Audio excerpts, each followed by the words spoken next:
All right, what is happening, fellas? We are going to be breaking down some Dynasty fantasy football teams. A quick reminder at the top of the show here. A few things, actually. First off, if you guys want to get a question answered, a team review during this stream at any point, you can do so via the links in the description of this live stream, in the chat, get your team reviewed, ask a question. Also, another announcement, the third edition of our draft guide is now out. We added 15 more prospect profiles, grades, etc. Deeper names, guys like Ted Hurst and Brennan Thompson and Kevin Coleman and Le'Veon Moss and Drew Aller and guys like that. That is live as of this morning. And we will have the final edition pre-draft coming out April 4th. So that will have another 15 or so prospects to get us up to, I think 57 is what I have highlighted in the doc right now. So we will have those prospects. That'll be the pretty much the final edition before the draft. We will have one last update like the night before the draft if we had to add in anybody else. But the new draft guide is out now. And of course, all that good stuff. The other thing I wanted to quickly plug is we have a brand new industry best, not even close, in my opinion, portfolio tool on our site.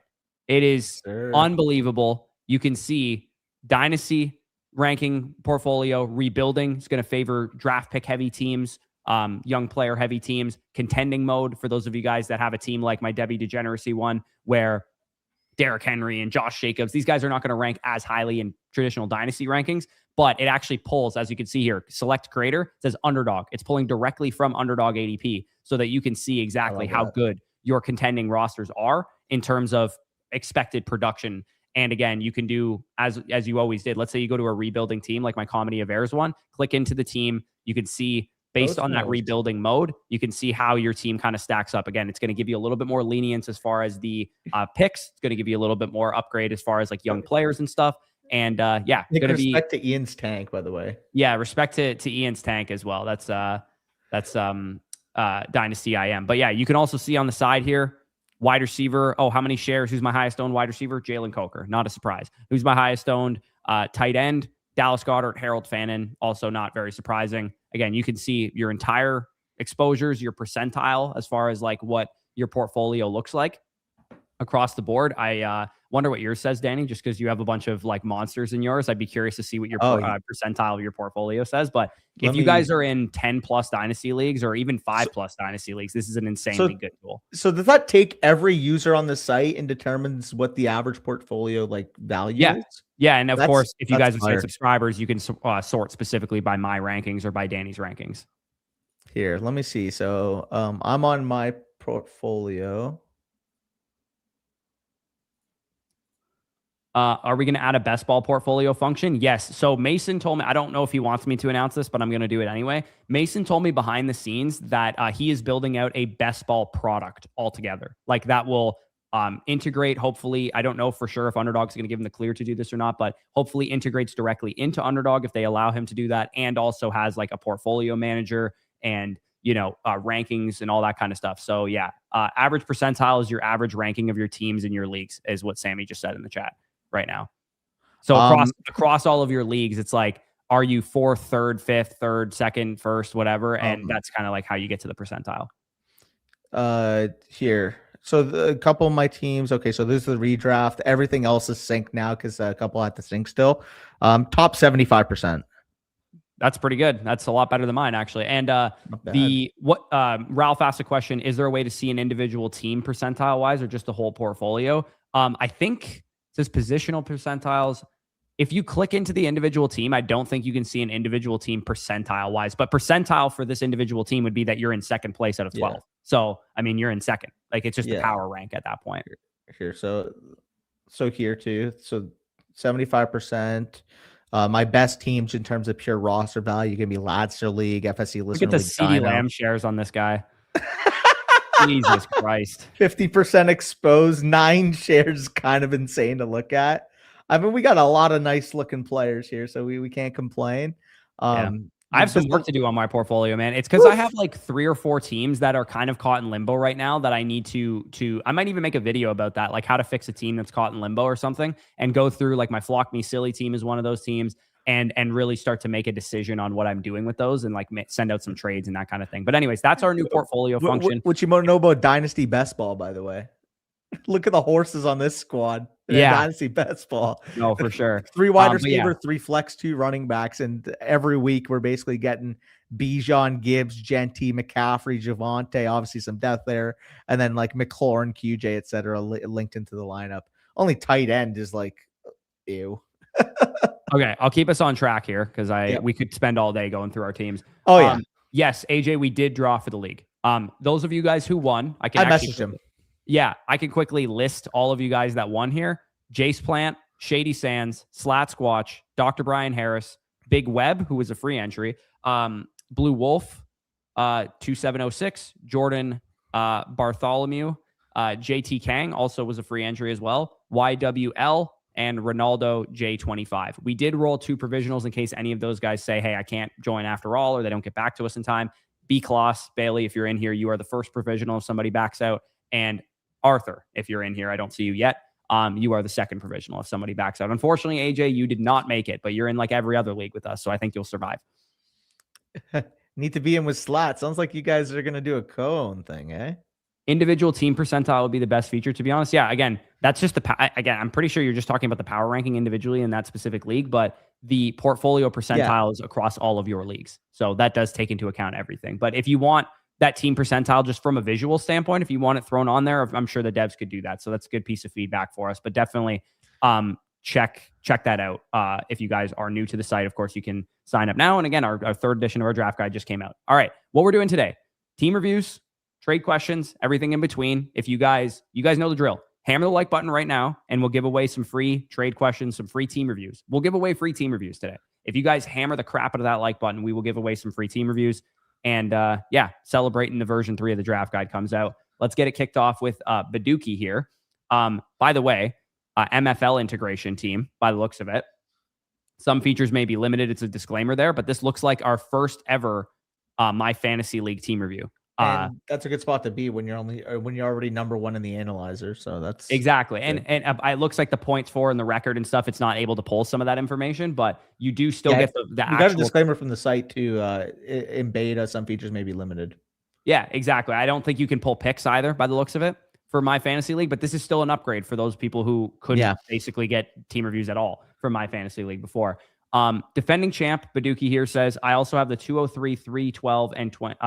In 2026, I essentially traded away my first in each of the next 3 draft classes for the team that you see. I'm not sure what else or anything I can do for this offseason, what cuts to make it down to 26, and what potential trades to make. So, I mean, he's essentially stuck with this team and he's stuck competing because he doesn't have his ones for the next couple of years, 27 or 2028. But I think you and I can both comfortably say that this is a team that can absolutely compete. Yeah, absolutely. You can compete with this. Quarterback situation is a 1-quarterback league. Daniels plus Prescott, you're looking at week to week, top 6 level production at the position. You're feeling good there. Bijan Robinson, Ashton Genty, Kyron Williams with some depth there. I think that's a well-built running back core. You got your 2 hammers up top. Got a good, RB3 that can give you a top 12 to 15 level running back production. And then the rest there, Corum, you do have the handcuff for Kyron Williams. You also have the upside that, maybe he starts out performing Kyron Williams. At least you have the handcuff there to be able to pivot. Like if week 8, week 9, maybe the pendulum turns toward Corum, at least you have that there.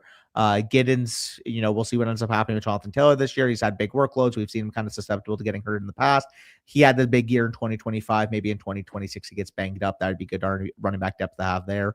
And then Ray Davis, same kind of theory with DJ Giddens. If anything happened, we're to James Cook. You do have Ray Davis built in there. Wide receiver depth, though, I mean, having 6 guys in the top 35. If you're not going to have future picks, you better have depth at wide receiver. I do think you have adequate depth there. Tight end there, Trey McBride, absolute hammer. Jake Ferguson, very, very good tight end too. He does mention that he has to get down to 26. Let's count quickly how many roster players he has. So 2, 6. He's got 7 running backs, 2 quarterbacks. That's 9.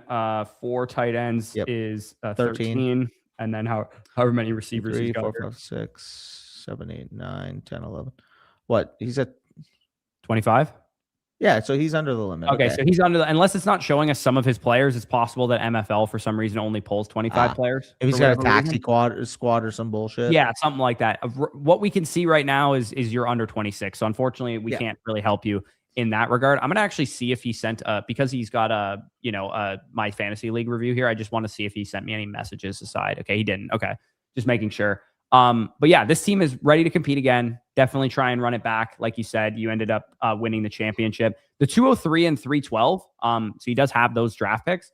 What would you be? I personally, because he's already in a competing window for the next 2 years, I would look to sell that 203 for a competitive asset that can help me the next 2 years. Derrick Henry, for example, would be a very good competitive next 2 years asset. Maybe you could go after somebody in that realm. I think running back 4 would be the position I would target. Yeah, ideally, if you can get solid production for the next 2 years, because like you said, you don't have the draft pick liquidity to be able to fill those needs. Henry would be a good pickup there. Maybe you could still get a discount on like a Harvey or a Byshell Tootin or a Scadaboo or somebody like that if you wanted to go after. Like, I'm worried about Scadaboo, obviously, because of the Jeremiah Love to the Giants potential for sure. But I'm just thinking in that territory, Swift. Can you get? I probably wouldn't give 203 for Swift. I would probably want Henry, Harvey, Scadaboo, Tootin, or maybe 203 plus something to get to Jacobs or Javonte Williams or ETN. Yeah, I would be willing to go because again, you got to be wary of the fact that 203 might not be able to get you those guys. I do think worst case a fallback of Swift, Algier would be fine.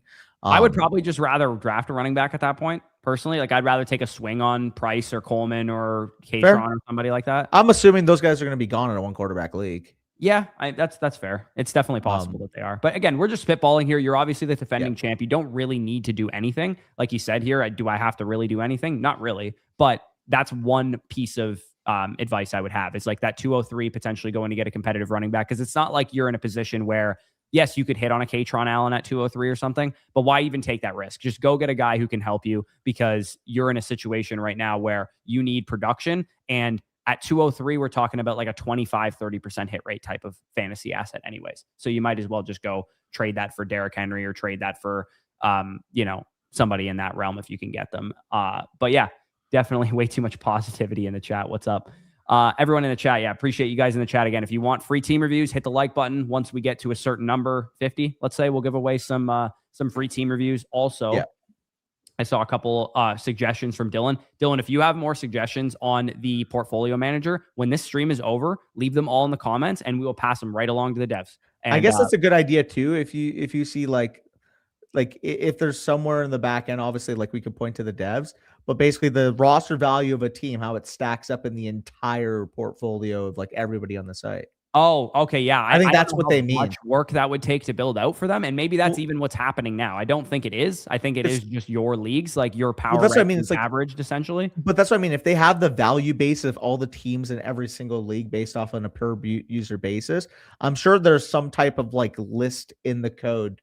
Again, I don't speak to them. We can ask them if that's a possibility, but surely there's a list. Yeah, in the code if it said beside your team percentile, it said overall site percentile portfolio or whatever. That would be Dylan said, it would be super fun for people to compete on the highest percentile dynasty portfolio across all the brag teams are going to be showing up at the top. Oh yeah, the brag teams would be electric. Also, Arthur mentions buy one get one free. Hell yeah! Anybody who buys a team review today will get one free. Yeah, 100%. And I already saw somebody in the chat had purchased one. I can't remember who it was. YV Labram already purchased one. When yours comes up, I'll send you a free voucher as well. So anybody who purchases a team review today, we'll give you one free. Oh, I mean, we got some insight into it. I'm a dev, shouldn't be very difficult. Okay, well, if you I don't know if Mason's hiring more devs, but if you are currently a dev, definitely keep it on speed dial in case if Mason ever asks for more dev hires, because I'm sure if you're in audiences of ours already, you would have a leg up over the rest of the other types of devs. Done deal, AJ. Done deal. Yeah, AJ, we'll send you one too, considering you bought one already today. Let's move on to the next question here from the Chip Main. Bucky Irving and Xavier Worthy in exchange for T. Higgins. Now, Bucky Irving was on the thumbnail of the Should We Panic kind of video that I put out on Saturday. I moved What do you have him ranked?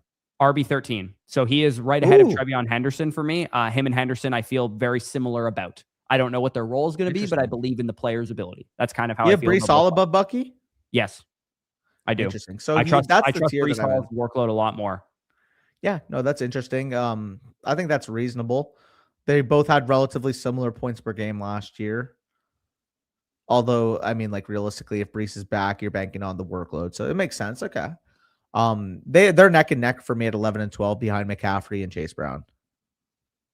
Yeah. So in this trade, would you just take the bird in the hand here with T. Higgins, or would you roll the dice on two players that could end up take a look at his team amount of value? if he needs a running back, I'm almost totally willing to send Higgins for Irving, but like because you get the Worthy insulation, I don't mind it if you need a running back.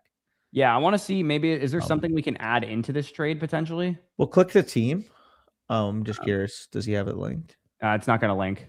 So I can't add anything in because he didn't link the team. But maybe if you could get some insulation here, like maybe he'll give you like a 2-for-3 swap or something. Like you give T Higgins in a 3 for Bucky Irving, Worthy in a 2, just to give you a little bit more insulation. Just because there's a tiny little bit of discrepancy with the safety of these assets versus what you're getting with T Higgins. I would be willing to do for T Higgins, but if you need a running back, like Danny said, I think that's totally fair.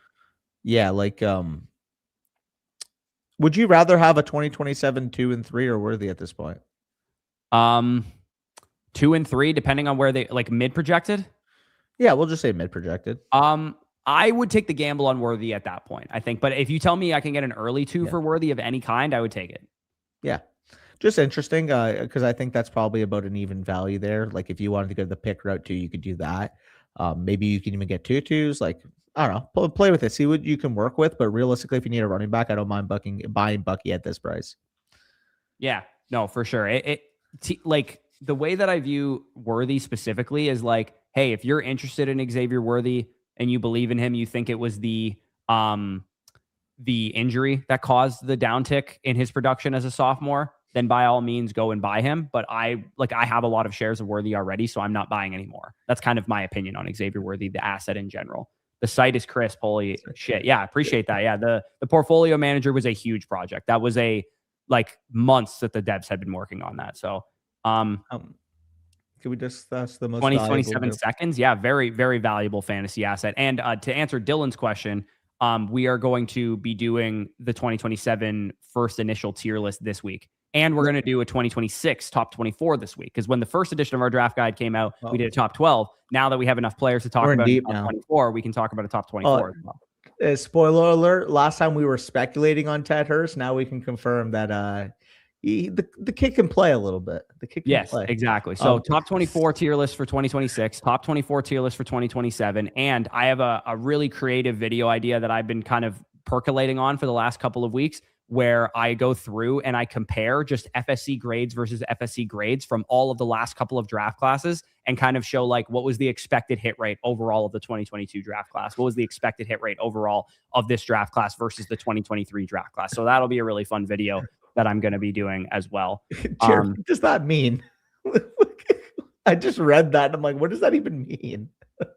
Danny doesn't talk to these nerds. Also, Roberta, yes. So if you go on the site, just make sure you're. I tagged it in the chat here. Okay, perfect. Yeah, tagged it in the chat. This is okay, Brock. Hold us to this because Danny, we never actually end up doing it. We are going to let's make a reviewing our latest Dynasty startup video. Talk about all the trades. Talk about all the stuff that happened.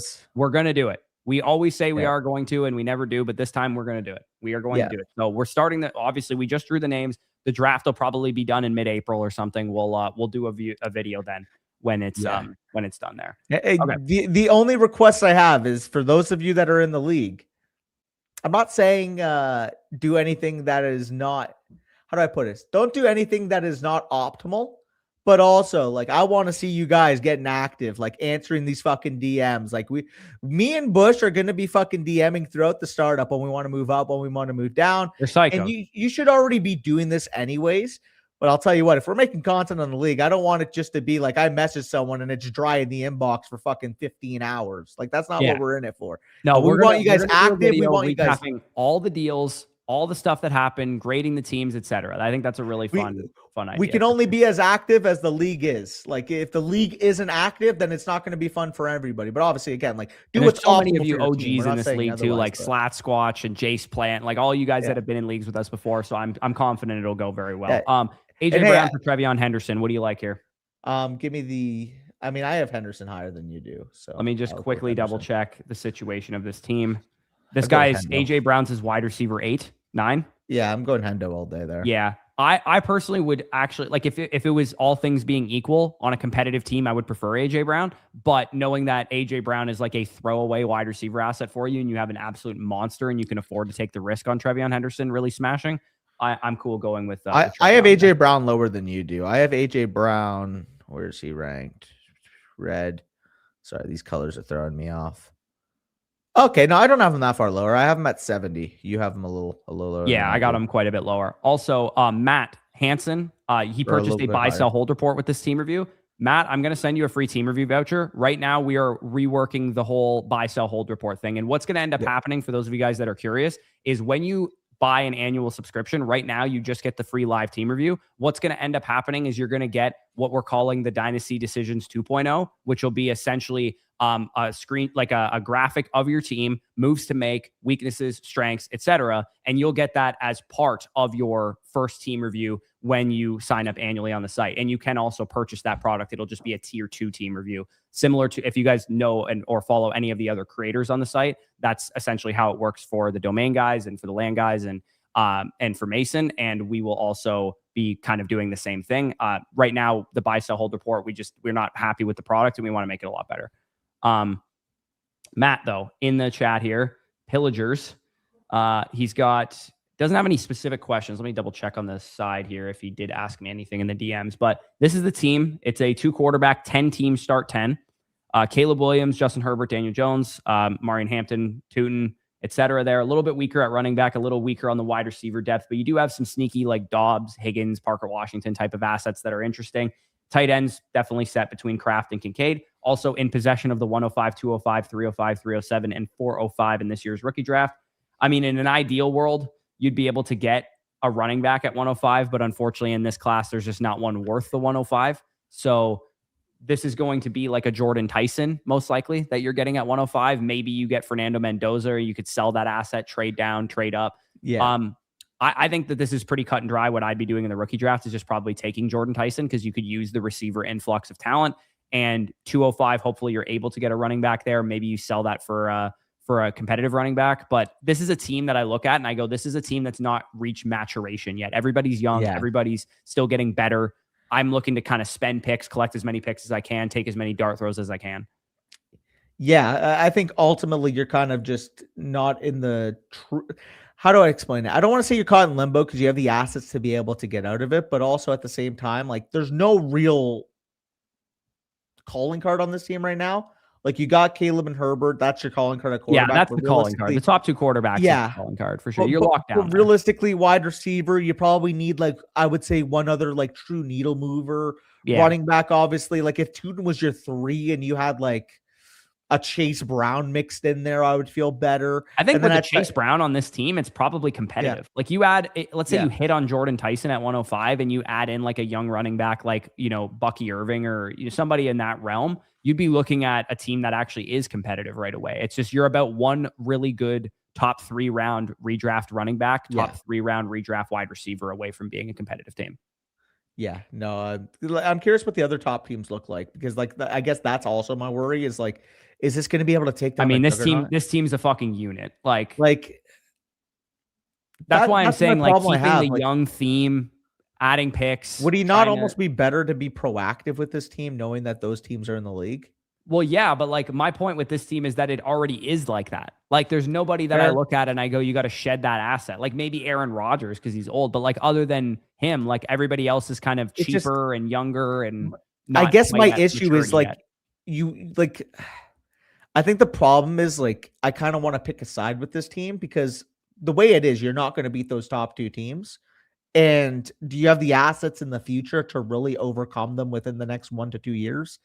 No, you got to hit big. Like I want to you got to make Jordan Tyson's got to become a top 10 dynasty receiver or something. Then the question I have, do you wait it out one more year? And if you don't get results, then you try to make a decision like, hey, like we got to go extreme one way or the other.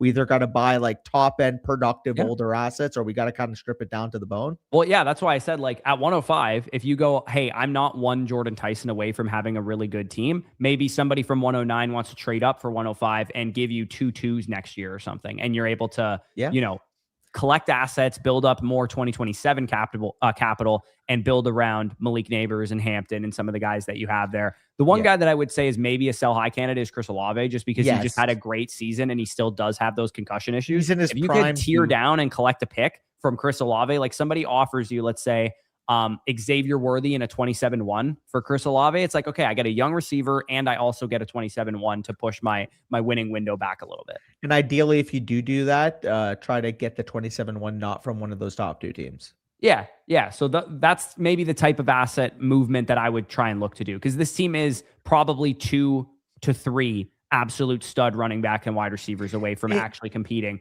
with the, JSN, St. Brown, Bijan team. Like yeah. you need at least one or two of those guys, and the best way you're going to get that is probably by hitting on one in a rookie draft. Yeah, just frankly, I just don't want to be delusional and just tell you go compete blindly here, because realistically, we have to understand our weaknesses. We have to understand realistically the ceiling with the roster. Like, yeah, early in the season, like if you can transition Chris Olave, like you said, maybe get some insulation back, get an extra 2027 first added.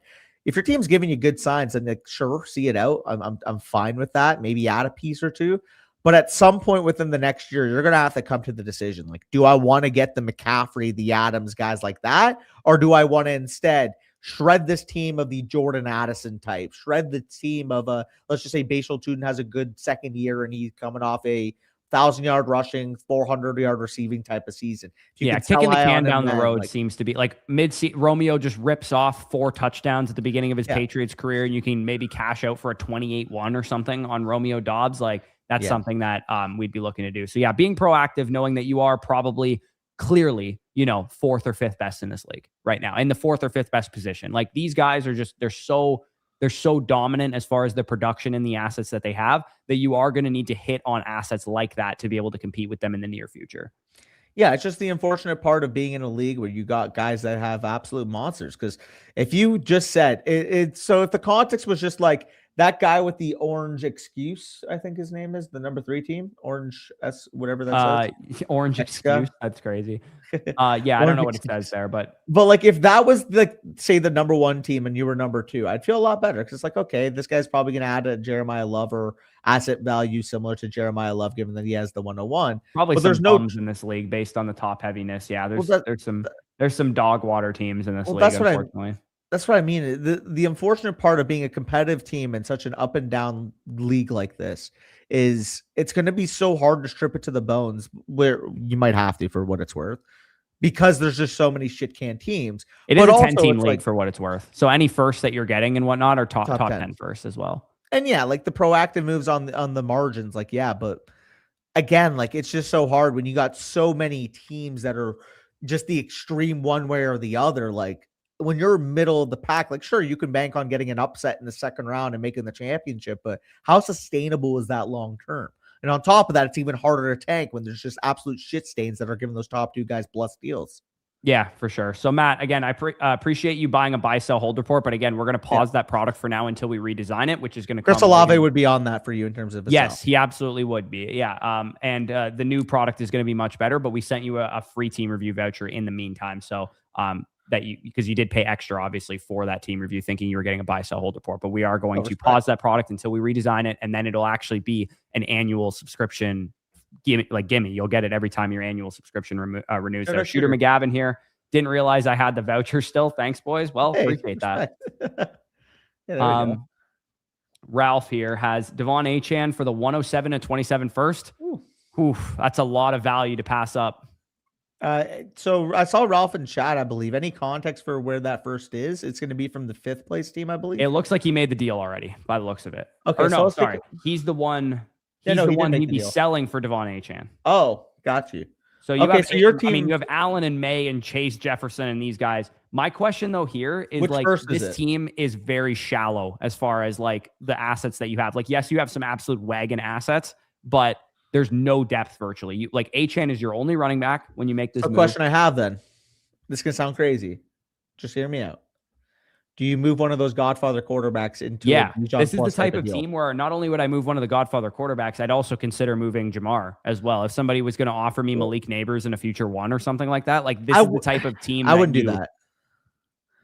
I wouldn't do that, just because I think if you moved an Allen into, let's just say, Bijan plus, you ended up getting like maybe a third quarterback, like a Daniel Jones or some bullshit, like insulated on that. Yeah, Kyler Murray or Malik Willis or something. Yeah, like I agree with Bori. If you can down tier, because I wouldn't really want to down tier for Trevor Lawrence, because he's still going to be able to produce, and you're just not going to get nearly the sticker price tag for him. If I'm moving, I would want a hammer at another position, maneuver some of that asset value, and I do think it comes to a guy like Josh Allen. Can you get Jahmyr Gibbs and a piece for Josh Allen? Like, What are we looking at here? Can you get a relative deal that's almost like Josh Allen for Jameer, like Josh Allen did it too for Jameer Gibbs in a 1 or something like that? Yeah, or even maybe you want to go after like a Flowers or somebody that can give you some more production at the receiver position. Like there's definitely some opportunities to be had here. This team is a good example. He's got running backs to burn. Like I wouldn't move any of those to give you. Allen, maybe he'd be willing to give you like Puka. Yeah, potentially Puka for Josh Allen, Puka and Chase Brown for Josh Allen or something like that. Yeah, maybe, or I would try to go to the 103 first if you can. If you can't, then yeah, that works out. Yeah, too. But that's the move that sticks out because this is a tough position sometimes to be in Dynasty because it's an ideal position to have Josh Allen and Drake May, of course. But sometimes it's difficult to be in this position because you can't always know what to do yet. Like you're like, okay, well, I only have like 1 or 2 trade partners that I can actually go out and trade with. But yeah, like there's a situation sometimes where you're like, I want to sell Josh Allen or Drake May, but I can't because only one person wants to buy him and he's not giving me the value that I want. So to answer your question here too, is that your own 2027 first? Because if it is, I would do it. It is. If that's the other person's, because he had 2 firsts. Did he? He had his own first and he had someone else's, if I'm not mistaken. He had, he did have Felton's fan club, which is like a lower level team. Well, not a lower level team. Competitive wise is good. Yeah. Like would you rather give up your own or his first? I'd rather give up his, actually, because I think he's good with McCaffrey, Jacobs, and these guys. I think he's going to be more competitive than he would be. Yeah. Tearing off elite assets is difficult because you usually only have 1 or 2 potential trade partners in your Dynasty League just based on asset value, what you need to actually move off of those guys. It's sometimes very challenging. The other thing he could do, too, is sell Trevor Lawrence because he has Allen and May. He could sell Trevor Lawrence and down to his third quarterback. So that's the thing. I just don't think that's worth it, in my opinion. I would rather go after a needle mover at a big position because quarterback order, I think, more applies to a guy like Trevor Lawrence in this instant. Josh Allen is not a quarterback. No. In theory, a lot of people should be in on Josh Allen, but sometimes people don't have the asset value to go and get Josh Allen. So if you can't sell these top tier guys, maybe you could sell Lawrence. But that guy with Gibbs and no Daniel quarterbacks Jones plus a competitive asset. To me, that guy with Gibbs and no quarterbacks is the perfect target, though. You're right, but like, what if that guy's an idiot and thinks he's a competitive team and doesn't want to sell Jameer Gibbs? You know what I mean? Like, it's maybe not he's always just irrational. Yeah, maybe he is just irrational. But like, to me, any rational human, if they don't have a quarterback and they're getting offered on an uncompetitive team, Josh Allen for fucking Jameer Gibbs in a piece, like I would take that every single time. Then at that point, it's like in season when injuries inherently happen. You're a tanking team, but you have Josh Allen who's probably giving you 25, 26 points per game that you can leverage at that point. Like, I don't know. Like, people are irrational. That's the only problem. And again, Ralph, you're going to know your league a lot more than we do. In a vacuum, I think this is a good deal. I just don't necessarily think your team might be ready for it. Because I also think you could be buying Devon Achane at a high at the moment because, we don't know what the situation will be with his team. Yeah, there's no note I see here, by the way. You said note. I don't see a note. Yeah, he said it in the chat here. Do you like this trade knowing that it would leave me with no firsts this year and only my one next year? So it wasn't his one by the sounds of it. I also have a general question about trade process here relative to this trade. I just traded CeeDee Lamb for Justin Jefferson in a 27-1 and ETN for the 107 back. So he sold CeeDee Lamb for Jefferson in a 1 and he got ETN. And he got the 107 for Travis Etienne. He says, does knowing the prior trades really make... Okay, so he got the Jefferson and a 1 for Lamb. Yes. He didn't give up Etienne in the 107 in that. Yeah. Okay. He said, knowing that he's kind of shedding assets, it makes me more less likely to trade for Achane personally. Because that's maybe a signal to us as people who are not in his league that he thought it was the right decision to maybe collect picks and shed assets. So if you do that and then you conversely buy a competitive running back, it doesn't really add up for your strategy. Like you could have just kept ETN. Yeah, no, that makes sense. So that personally, I would just roll with the pick side and maybe take advantage of selling one of those and tearing down from one of those competitive wide receivers or the stud quarterbacks potentially, because it sounds like you already kind of made your decision a little bit on what you're looking to do, which was collect picks, punt it down the road a little bit. And yes, Brian, you actually did win a spot in the startup. So I don't know if you heard us say that you won a spot, but you are in. Also, I understand, but like also Allen and Gibbs for Hampton 101. That is a steep deal, actually, now that I look at it. I didn't see Hampton at first. I thought it was 101, 104, and the 227 ones. I didn't see Hampton at first. Yeah. I agree with you then. That does feel like a lot to give up because, I mean, what equals fucking Gibbs in that instance? 101 plus 27 first, probably. Do you really think there's a 27-1 a gap between Gibbs and If it was a Labram? late first, yeah. Yeah, if it's a late first, fair. But then at that point, it's like, as much as I love Allen, it's like Hampton 104 and a first. Like that feels like a good fucking deal. Oh yeah, Like Hampton, really Mendoza and a first. for sure. That's an interesting offer though. I just went through it. Atomic Juice says, did I hear you guys giving out trade vouchers? Yes, they do exist. So if you have a site username, we'll give those away as soon as we catch up here. Only have like 28 likes on the stream though. We need to get it to 50 before we actually give those up. So for those of you guys that are in the stream watching, you got to hit the like button in order to get the vouchers. So transaction, baby. Yeah, 101 and 108. Ralph also has here for 104 and Genty. This is 104 and Genty. I don't even think it's close. Yeah, 104 is a tier above 108. 101 is not a tier above Genty. Yeah, there's not as much of a difference between 101 and 104 as there is between Genty and the 108. It's just pretty much that simple. So yeah, that's a pretty easy trade there. It's like Tate or Mendoza or Lemon. Like, yeah. Give me that. Kyron and Puka for a 27 first, Javonte Williams and Lamb. So to me, the way I look at this, the first really quick just to see where it might be. Well, that's what I mean. It's like even if you prefer Kyron, like a mid projected first, give or take. Even if you prefer Kyron to Javonte, for me personally, like that kind of washes. Even if you give a slight lean to Kyron, I think that's fair. Yeah, I have a slight lean on Kyron there. Which is fair. And then I think the Lamb in the first for Puka side is it's kind of hard to pass up, especially when I look at that guy's team and see that it's not like a stone cold lock contender. Like he could have some injuries and that could be 106. Yeah, because realistically, those guys, there's only a year of discrepancy between them. Puka was, a big positional advantage this year. Lamb wasn't. But at the same time, their difference in redraft ADP is 103 versus 107. Like, to me, I would much rather move from the 103 to 107 in a redraft league and pocket potentially a mid to even late projected 27 first, given how strong the class projects. I think that's about even value. Like, I think that's a good trade. Yeah, it's a good trade. Yeah, especially you're looking for insulation. I like there's some upside for that pick to be higher. That's the thing that makes me more excited to make that side of the deal as well. Yeah, no, that's fair.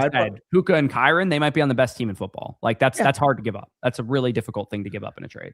Yeah, and then you're getting the two guys from the number 2 team in football. No, I'm kidding. All right, let's have Mythos here, open during construction. Hey guys, this is year 2 of my rebuild. What are the best moves I can make to keep building up my roster the right way? I know Love at 101 is a gimme, but now should I use the rest of my picks this year, upgrade or acquire wide receivers, pick where I am, acquire more picks, just trying to be smart. So obviously this is a team with a very, very solid shell. You have essentially a quarterback core already built out with some young players, some upside. Look at those 27 picks. Yeah, the 27 picks are absolutely beautiful, especially when you factor in you have this guy's 27 first, which is a pretty shallow team. He does have the 102 this year. You also have, Shoonie Tunes. This guy's first, which is, again, it's probably a mid-projected first there as well. And then you also have... The Fear Boners? Yeah, I already checked that one. Was this guy. So this guy is a good team. So his first will probably be late. But you're probably looking at like 2 mid ones and a late one projected, and then yours will probably be mid as well. So you're looking at a couple of picks in next year's class, in addition to adding Jeremiah to this team, in addition to adding... Like, this is how I would handle this personally. 111, 201, 202. See if you can move up into the top 4. If not, then see how high you can get up. Yeah, so depending on what it costs, I'm okay with that. But no, when I look at a team like this and I look at where your picks are and I go, what are your weaknesses? The answer is running back and wide receiver depth. Like, that's where you're picking. 111, 201, 202. You could walk out of there with Casey Concepcion, Elijah Surratt, and Jonah Coleman, which is exactly what you need for this roster. Sure. I would counter, though. You have 427 first and what projects to be a good wide receiver class as well. I would see how high 111, 201, and 202 can get me. Yeah, again, I'd even see if 111 plus a first can get you up into the top 4 because... But he also needs volume of players a little bit, too. To a degree, but he's got 4 first. I know. He's got the quality potential coming in next year's class for sure. Again, if it doesn't cost that much, if it's 111 and 201 to get up to 105 or something like that, then I'm totally cool with that. But if it costs you 111, 201, and 202 to get one singular 104, 103, I would do that. If you can get a 12-team start 10, a couple threes tacked on, I would. I'm not being stingy like that. It's a 12-team start 10. Like, I think it's totally reasonable giving up the 111, 201, and 202 for the 104. Like, 104 is just so much better than every other first, like, after it. Well, what happens? I know that's obvious. Mendoza that he gets at 104. then you got a quarterback that's going to be a top 12 to 15 market value player. Yeah, again, And on I'm top cool of with that, it. I just actually like I do like the 111 to 201 to 202, like the beginning of the second round, not like the 20. I think the class is going to fall off like 203, 204, 205. Where you're picking to me is going to be like almost a honeypot of the best landing spots, the best draft capital, the best prospects that you're getting out of that, you know, RB 2 to 5 in the class, wide receivers 4 through 7 or 8 in the class. And maybe you get a Ty Simpson first round capital. Maybe you get a Stowers with second round capital, something like that. So to me, I feel pretty good about that area of the draft. Maybe I'm just a little bit higher on it than consensus seems to be. I just think it's quite different from last year, where it's like there's a clear like top 4 targets this year, in my opinion, and then 5th, 6th would be Tyson Sadiq. Versus last year, it's like I think it's going to materialize post-draft, though, that there is a clear like 107 to 112 of guys that got the good landing spots. Coleman goes in the second round. Price goes in the second round. Boston goes to the Browns in the first round. Like there's going to be some teams and landing spots that materialize. Maybe, but last year you could make the argument, like obviously like the hindsight's built into this, but like just caliber of prospect, everything involved. Yeah. Was the 104 tangibly that much better than the 109 last year versus this year? I think it is. Yeah, for sure. Because like at 109, you were getting Judkins and Igbuka versus, you know, who are you getting? T-Mac at 104? Yeah. Well, that's what I mean. It's like this year, like once Tate and Lemon are off the board, like I feel a teardrop like after them. Yeah. Like I feel a teardrop like past Mendoza, Tate, and Lemon to the rest of the class. I think it would then be Tyson and Sadiq kind of in that 5-6 spot. And then 7 on, it almost feels like the Luther Burden range from last year. Yeah. I think you can argue that KC and Boston and those guys are in that similar Golden Burden Higgins territory for sure. I personally view them a little bit ahead of that, especially given the capital difference that'll be between some of those guys. But we'll see what ends up happening. And the 27 class video will be coming out later this week, as will a top 24 for 2026 and a draft class comparison video using the prospect model that I'm very excited for because I've been working on it for a couple of weeks now. But other than that, like this team is really, really in good shape. If opportunities present themselves, 111 gets you your favorite trade target on the open market, which again, another video coming later this week, Dynasty trade targets by position, because we are going to update the trade value chart post free agency. So if you're watching that video or whatever, and you go, oh, I absolutely really love that trade target who goes for about that price, then by all means, make that move if you don't really want to pick in that many areas of the draft. But I personally like the 111, 201, and 202 a little bit more than consensus seems to this year, because I have seen some of these prospect profiles really materialize, and I kind of like what I'm seeing. So, a lot of opportunity, though. You have a lot of flexibility, especially knowing that you have all those 1s, a couple of 2s, and a couple of 3s banked up in next year's class. But just trying to be smart. That's exactly what you should be doing right here. You have it right here. I'm just trying to be smart, want to weigh my options, want to do my due diligence. You have the right mindset, so I trust that you're going to do the right thing. Yeah, for sure. Also, what is CDMX? When you went to Mexico, was it CDMX? If I don't know what that means, but what you're referring to, El Mencho was killed while I was there, if that's what you're referring to. I don't know what CDMX is, though. Yeah. All right. Ginger Ale, who I did mention because he submitted a team review. BOGO here. I'm assuming he got a free team review here, so it must have been another voucher, or maybe it was his annual renewing. I'm not exactly sure. I think his annual renewed because we launched the site originally in March a couple of years ago, and AJ was one of the first people to sign up for the site. So I think it was his annual renewing. AJ here just made the trade for CeeDee Lamb, gave up Shuck, CMC, and Devontae Smith for CD and a first. Yeah, we're in this league, as you guys can see. And the recent trade, dude, I seen that trade go down. I'm like, there's no actual way, right? Yeah, so you got, what is it, CD and a 1 for Shuck, CMC, and Smitty. How did you get a 1? I mean, you're the Tyler Shuck lad. Still, it's CD fucking Lamb for Shuck, CMC, and Devontae. Like, to me, that's fair value. Getting a 1 on that is crazy. Yeah, was it Bacon? No. Was it where's Smitty? What team is he on? I don't know. But that caught me off guard. I saw that. I'm like, holy. Oh, was it this team? Yeah. Oh man. He's got no picks. Browning.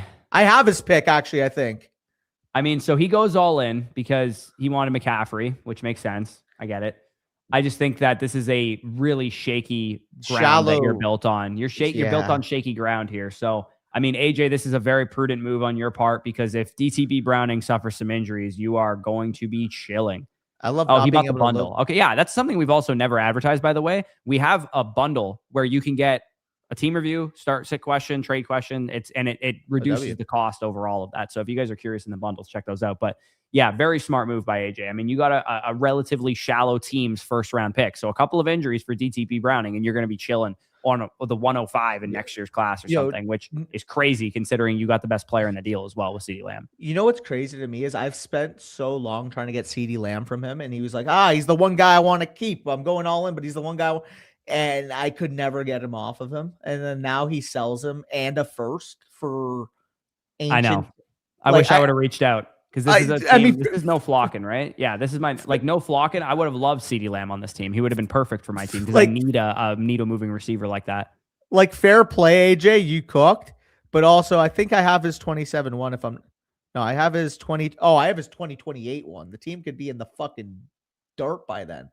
Yeah, go to DDB Brown. Like, let me see. Like McCaffrey could be out of the league by 2027. Yeah. Adams could be gone too. Like, yeah, that's looking good for you for sure. Okay. Knowing that he has no way of replenishing. But yeah, how much is pass this on to without the season pass? Tony's, if you are a site subscriber, monthly, annual, whatever, it is $55 with code FSE. If you get an annual Mother Flocker package, because you said without the season pass, so I'm assuming you're not an annual Mother Flocker. Annual Mother Flockers get one for free.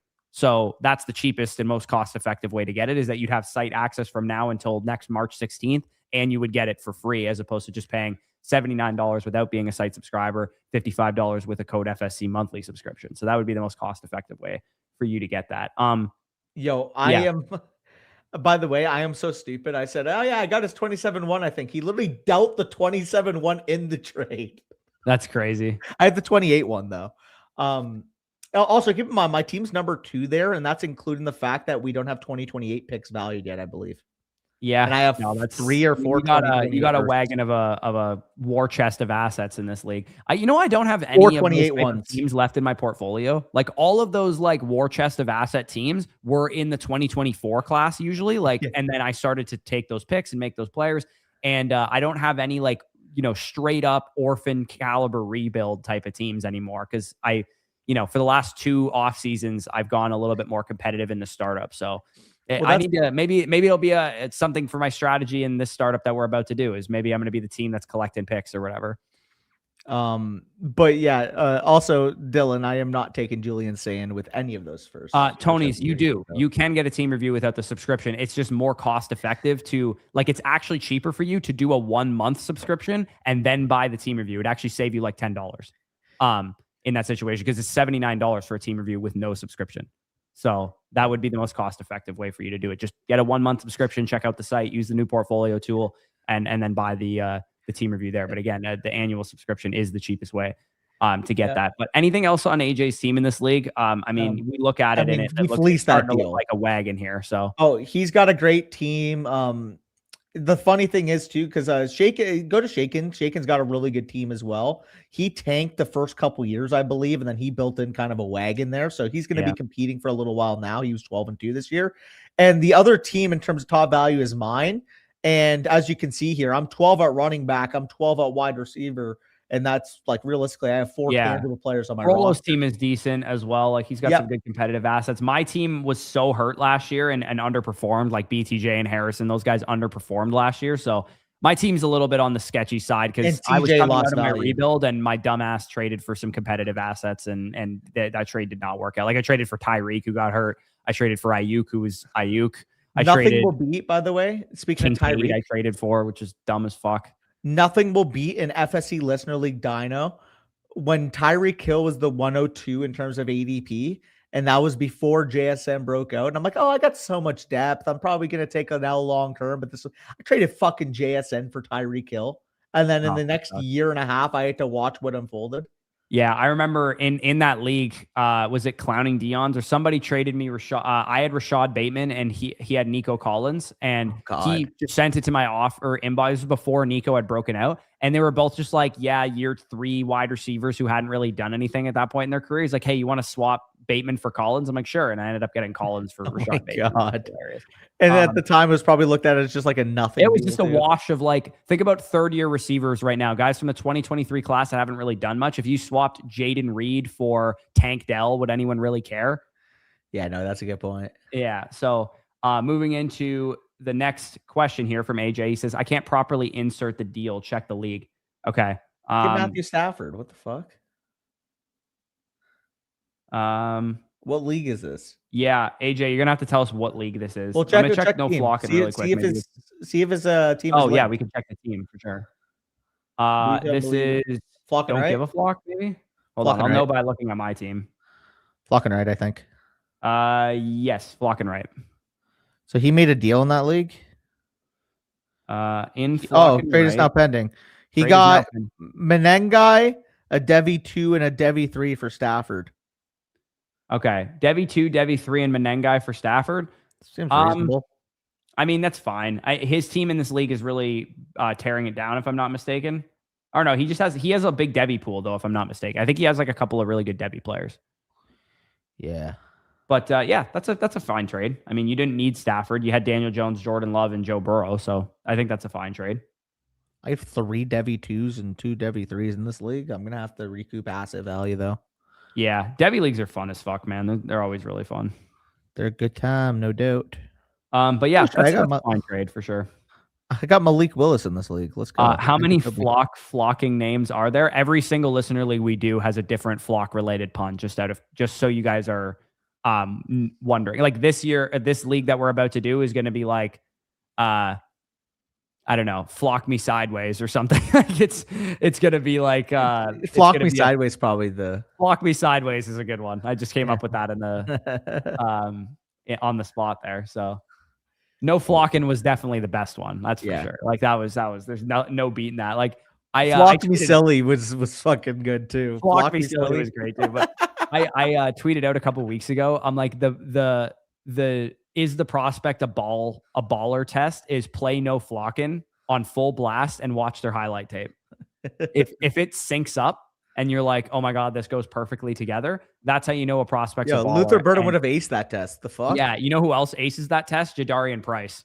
Yeah, that's a good point. Flock me 360 no scope.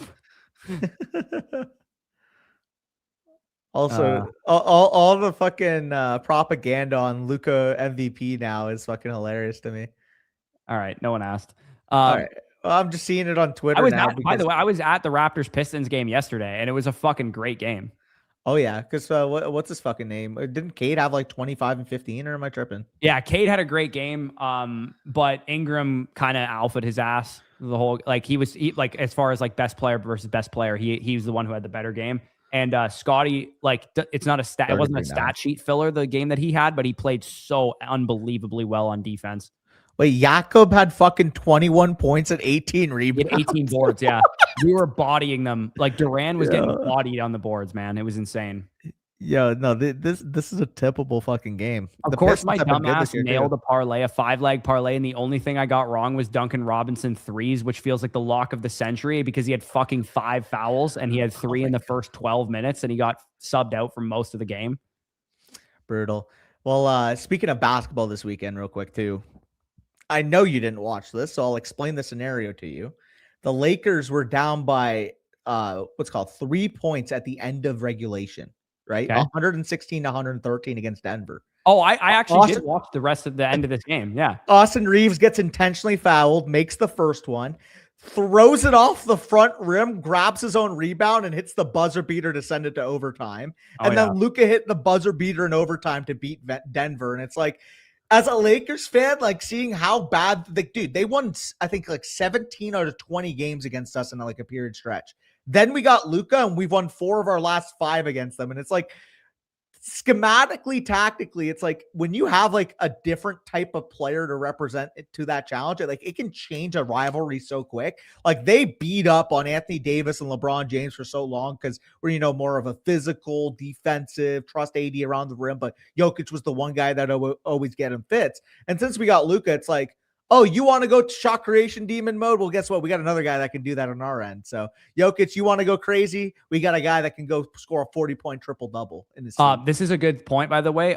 We aren't going to March Madness is going to be fun. We're going to do Ron's. So if you guys want to do a bracket challenge with us, we're going to do Ron Stewart does a huge bracket challenge every year, and we're going to be in his. So if you want to be in it, I think he runs it. It's like $10 or something that he does. Like, it's not like a free bracket challenge. So if you guys want to do it, just check out Ron's Twitter. I believe he tweeted it out. We have this conversation every time I talk about a different sport, by the way. Don't forget Kentucky basketball, Boston Red Sox, Montreal Canadiens. Dude, Kentucky got a difficult bracket. I think it's going to be like, they play Iowa State if they get there and they get ran. Like, yeah, Kentucky's been fucking really disappointing me. For the last fucking 15 years, it feels like. The last time we actually went above expectation was when we won the Natty with Davis. We made the final against UConn, I think 2014.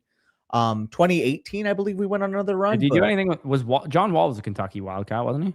Yeah, we didn't go too far with him because it was him and Boogie in 2009 team. 2010 team was Brandon Knight. We lost in the semifinal to the Kemba Walker UConn team that won it all.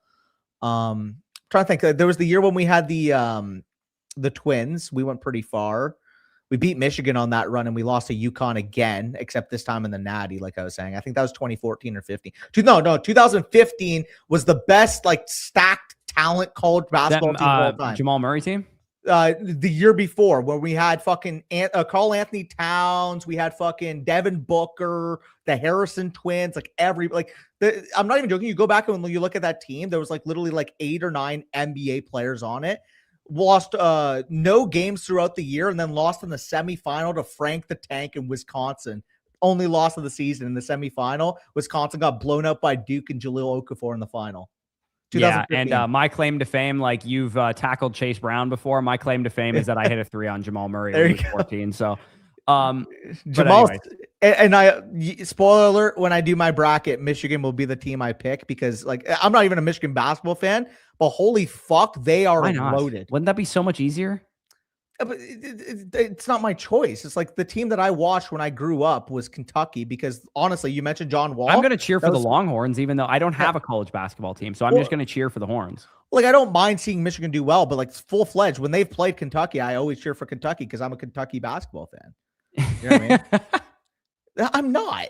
You are, Daddy. You are. A bandwagon would be Michigan's doing better than Kentucky this year. I'm going to root for Michigan. No. It's just he's not saying you're a bandwagon as in you'll jump on team to team. He's saying that when you picked your teams, you picked bandwagon teams. I was a young kid and I can't process what I mean, you could have picked your hometown Toronto Blue Jays, Toronto Raptors very easily. Maybe I was a very soft baseball fan growing up, and one of my good friends growing up was a Sox fan, and we would go to games whenever they right. But that makes you a bandwagon, though. That's what a bandwagon fan is. Yeah, fair. You want to say that for baseball? Every other sport, though, I picked myself. Yeah. Again, baseball. It's I wasn't really a bandwagon baseball teams fan when up. You don't have a dog in the fight. You didn't go to the college. You don't have a geographical team near you or whatever. Baseball's the only one that applies to, by the way. Yeah, Leaf, Raptors, Blue Jays. I didn't have a choice. Those are my teams. Those are my teams that I cheer for because they're on my television growing up with cable. My parents cheer for them.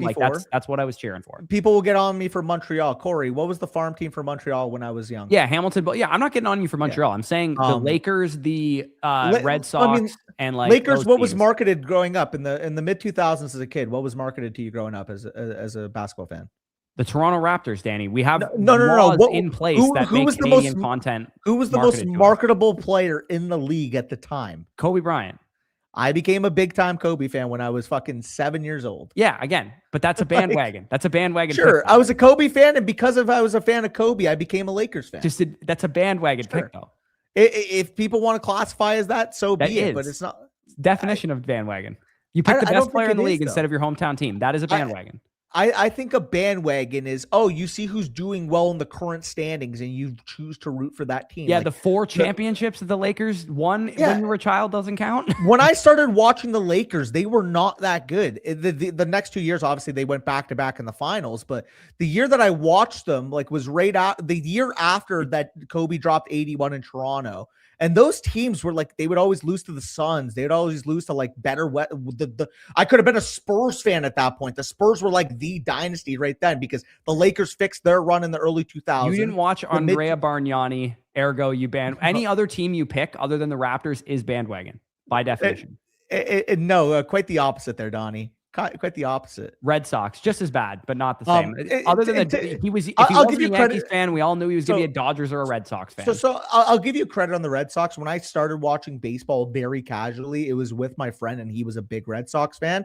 And I fucking love David Ortiz because he was this the best player in the league. Shocker! Like he picks the team with the best player in the league on it. Well, no, I mean he wasn't the best player in the league, but like he was the best hitter in the league. He's one of them. He was up there. I mean, fucking no. If I say give you a hint, it's Italian league, and you're probably gonna get it off of that. But Juventus, yeah, also a bandwagon team. I mean, my favorite fucking player of all time was on Danny. You can't keep saying it's because my favorite player played for them because that's why you bandwagon. The 2006 Italian fucking World Cup winning team. 2 of their best players played for Juve at that time. Yeah. Anyways, let's what? Keep going here. What? Del Piero and fucking Pirlo? Well, Pirlo wasn't on them at that time. Yeah, Albert Pujols was a better hitter. That's fair. But Big Papi Ortiz, again, you're Canadian. You should have been grinding through Vernon Wells like all of us. Dude, I'm not gonna lie either. When I was a kid, I thought it was hysterical that his name was Pujol. Yeah, it was. That sounds about right. But the thing is, when you don't have any like realistic, like Toronto versus Hamilton, like I'm sorry, I'm not from Toronto. Like neither am I, dude. Neither am I. You still cheer for Toronto. You have some more honor to that. That like hell yeah, dude. I'm an hour outside cheering for the Toronto. Vancouver Grizzlies. Like how many people in the chat right now live in the city that is their favorite team? They are probably geographically close. To the city, and let me counter this, Corey. The difference between Toronto and Buffalo is the exact same from where I live. Who cares? Yeah. So I would have accepted Buffalo. Say you want to be a Sabres fan, Bills fan? Absolutely. No bandwagon there. None. I don't view sports as having to go to a geographical fucking and move rooting interest. But why? I'm comfortable where I live. Doesn't mean I want to root for the team. Anyways, we got to move on because we're just yapping at this point. No, I'm trolling with you, by the way, too, Ambiguity. It was a good combo. Again, who cares? I respect you for sticking with your teams, but you objectively picked like the best player in every league and cheered for their team. That's a bandwagon. Hey, bro, you can bring that up to fucking young lad, and he'll probably just say, "I like what I like." He's Dannying his lad right now. Slatquatch here, classic FSE league by the looks of it. He is in the next one as well. Keep a couple of friends and family here with Lisan El Khalib in here. Isn't that the Timothy Chalamet thing? Yeah, Dune. We can't go on another tangent. Not sure which way to go. Trying to compete this year or wait for 2027. Feel like I have a win now based on ginger ale owning the next 2 drafts. That's a classic. Okay, so he's thinking he's got to win now based on AJ's impending wagon of a team. I don't disagree with that assessment based on what you have here. I'm cool if you wanted to see what 102 gets you on the open market, what 110 gets you on the open market, what 208 gets you on the open market, but don't sell yourself short here, dude. You still have 2 27-1s. Like, just because AJ's team is eventually going to be a wagon doesn't mean you can't be like consistently the top 3 team in the league that builds it the right way. So I wouldn't go crazy here, but if you're like somebody offered me Malik Neighbors for the 102, like, yeah, sure, by all means, go ahead and make that trade. But I'm fine building this slow and steady the right way, knowing that AJ, still has to hit on his picks and all that kind of stuff. Like, he can miss on his picks very easily. Like, it's happened to me where I've had teams where I go, oh, yeah, this team is really well set up for the future. And I drafted like friggin' Caleb Johnson or something. Like, it happens. Like, shit happens. Sometimes picks don't mean you're going to be a monster. It usually is a good sign if you're a good drafter, but just building up a team where you already have a bunch of great assets is always the smart play. You shouldn't have to feel like you have to shove just because he could be there. Yeah. I mean, ultimately, like, AJ's going to be the ultimate future team, but realistically, you have enough production, like, especially if you're able to convert that 102, 110, 208, maybe you can move for a veteran piece too. I think that makes sense. In terms of production value, like, yeah, you went 4-10 this past year, but you're also getting Walker to the Chiefs. You're getting Hampton potentially back fully healthy. You're getting Jefferson not on my team in the flock league. That's going to be a big time boost to his value. Same thing with potentially Roma Dunze. You know, he was on Team Lad. So now that he potentially won't be next year, you should be in a better spot there.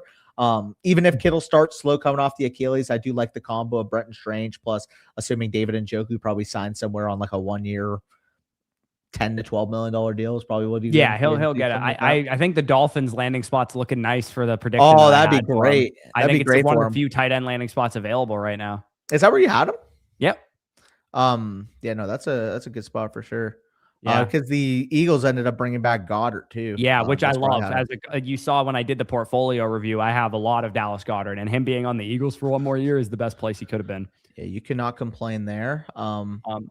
But yeah, this team, I don't feel the need. I understand your question. I get why you're saying it. And Josh is in the chat right now, and he said, for those who got in the league, will you be emailing us? Yeah, whatever mode of contact you left us in the forum, we'll get after you guys as soon as the stream is done. Yeah, I feel the pressure. I understand it because of what AJ's got in the bank with the picks and stuff.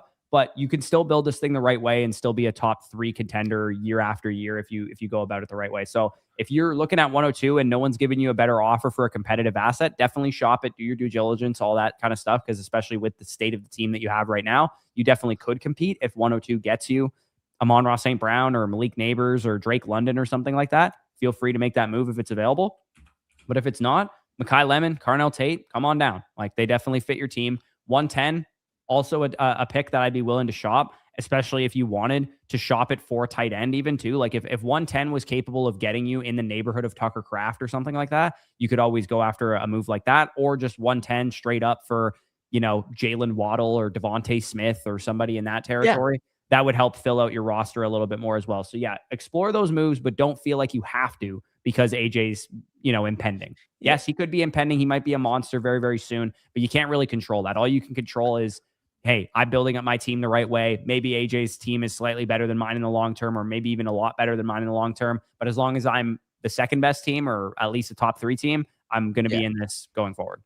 Yeah, and you got good roster asset value. You realistically have a well-built team overall. You do have a, pick capital to be able to bank on too. 227 once is also a nice spot to be at. You don't have your own first 2, so maybe that is more of an inclination to try to get some more production, because then at that point you're basically just free rolling 2027 first on top of having a team that you feel comfortable with winning in 2026 with. But yeah, look at the one he has too. This is the one that he has. Woo! The extra one. So yeah, like again, you're right there with AJ. Like you already have the ass. You've already hit on a lot of these picks. So you're right there with him. So don't be too discouraged there. And Scribbles, I did notice a couple of people switched over to be Buccaneers fans after Brady got there, but it wasn't too many. It wasn't an epidemic by any means. Yeah. Also, okay. This is a point too.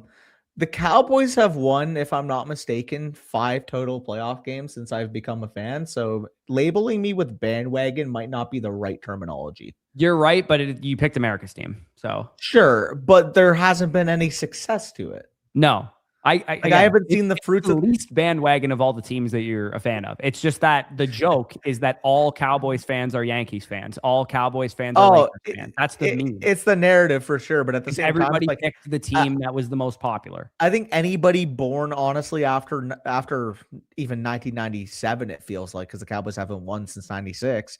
Anybody born after 1997, like, to me, the bandwagon team is the New England Patriots. Like, if you're a New England Patriots fan, like, that's the bandwagon team. Well, most of the people that I know too that are like, because we're from Canada, we don't really have allegiances to many football teams and whatnot. A lot of people are Steelers fans here too, which is a bandwagon team of kids our age as well. 2010s, anybody born in that decade, like, if you're a Chiefs they're going to be fan, Chiefs. You were a bandwagon fan. Yes. Yeah. The next era, we'll see. Who knows? Maybe we're talking about the 2020 kids being fucking Seahawks fans because they. Well, I have a couple of Seahawks fans that were like Legion of Boom. Oh, Seahawks the OG, fans. Yeah, the OG ones. Like the guy who won my league, Lucas, in my our draft vlog. Yeah. He ended up winning the league because he fleeced the guy for fucking JSN, which I'm still mad about. But I can't be too mad because I fleeced somebody for B. He's a Seahawks fan, and he was able to pull off a fleece for JSN. Yeah.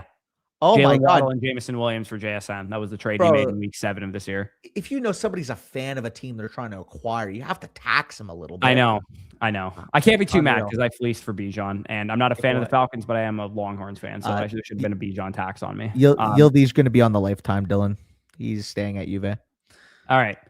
YV Labram. Again, anybody who purchased a team review will get a free team review in exchange for a little BOGO that we're doing here.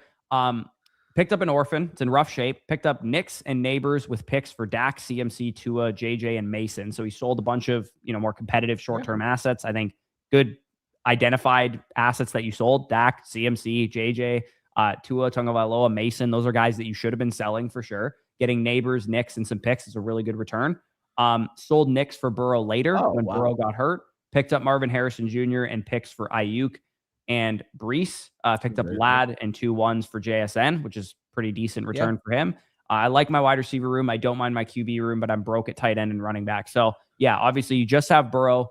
Shuck is obviously a guy that you can rely on if you're a really big believer in him. I would personally be selling him because I'm not a huge believer in Shuck, but that's totally you got a staple at 101 here.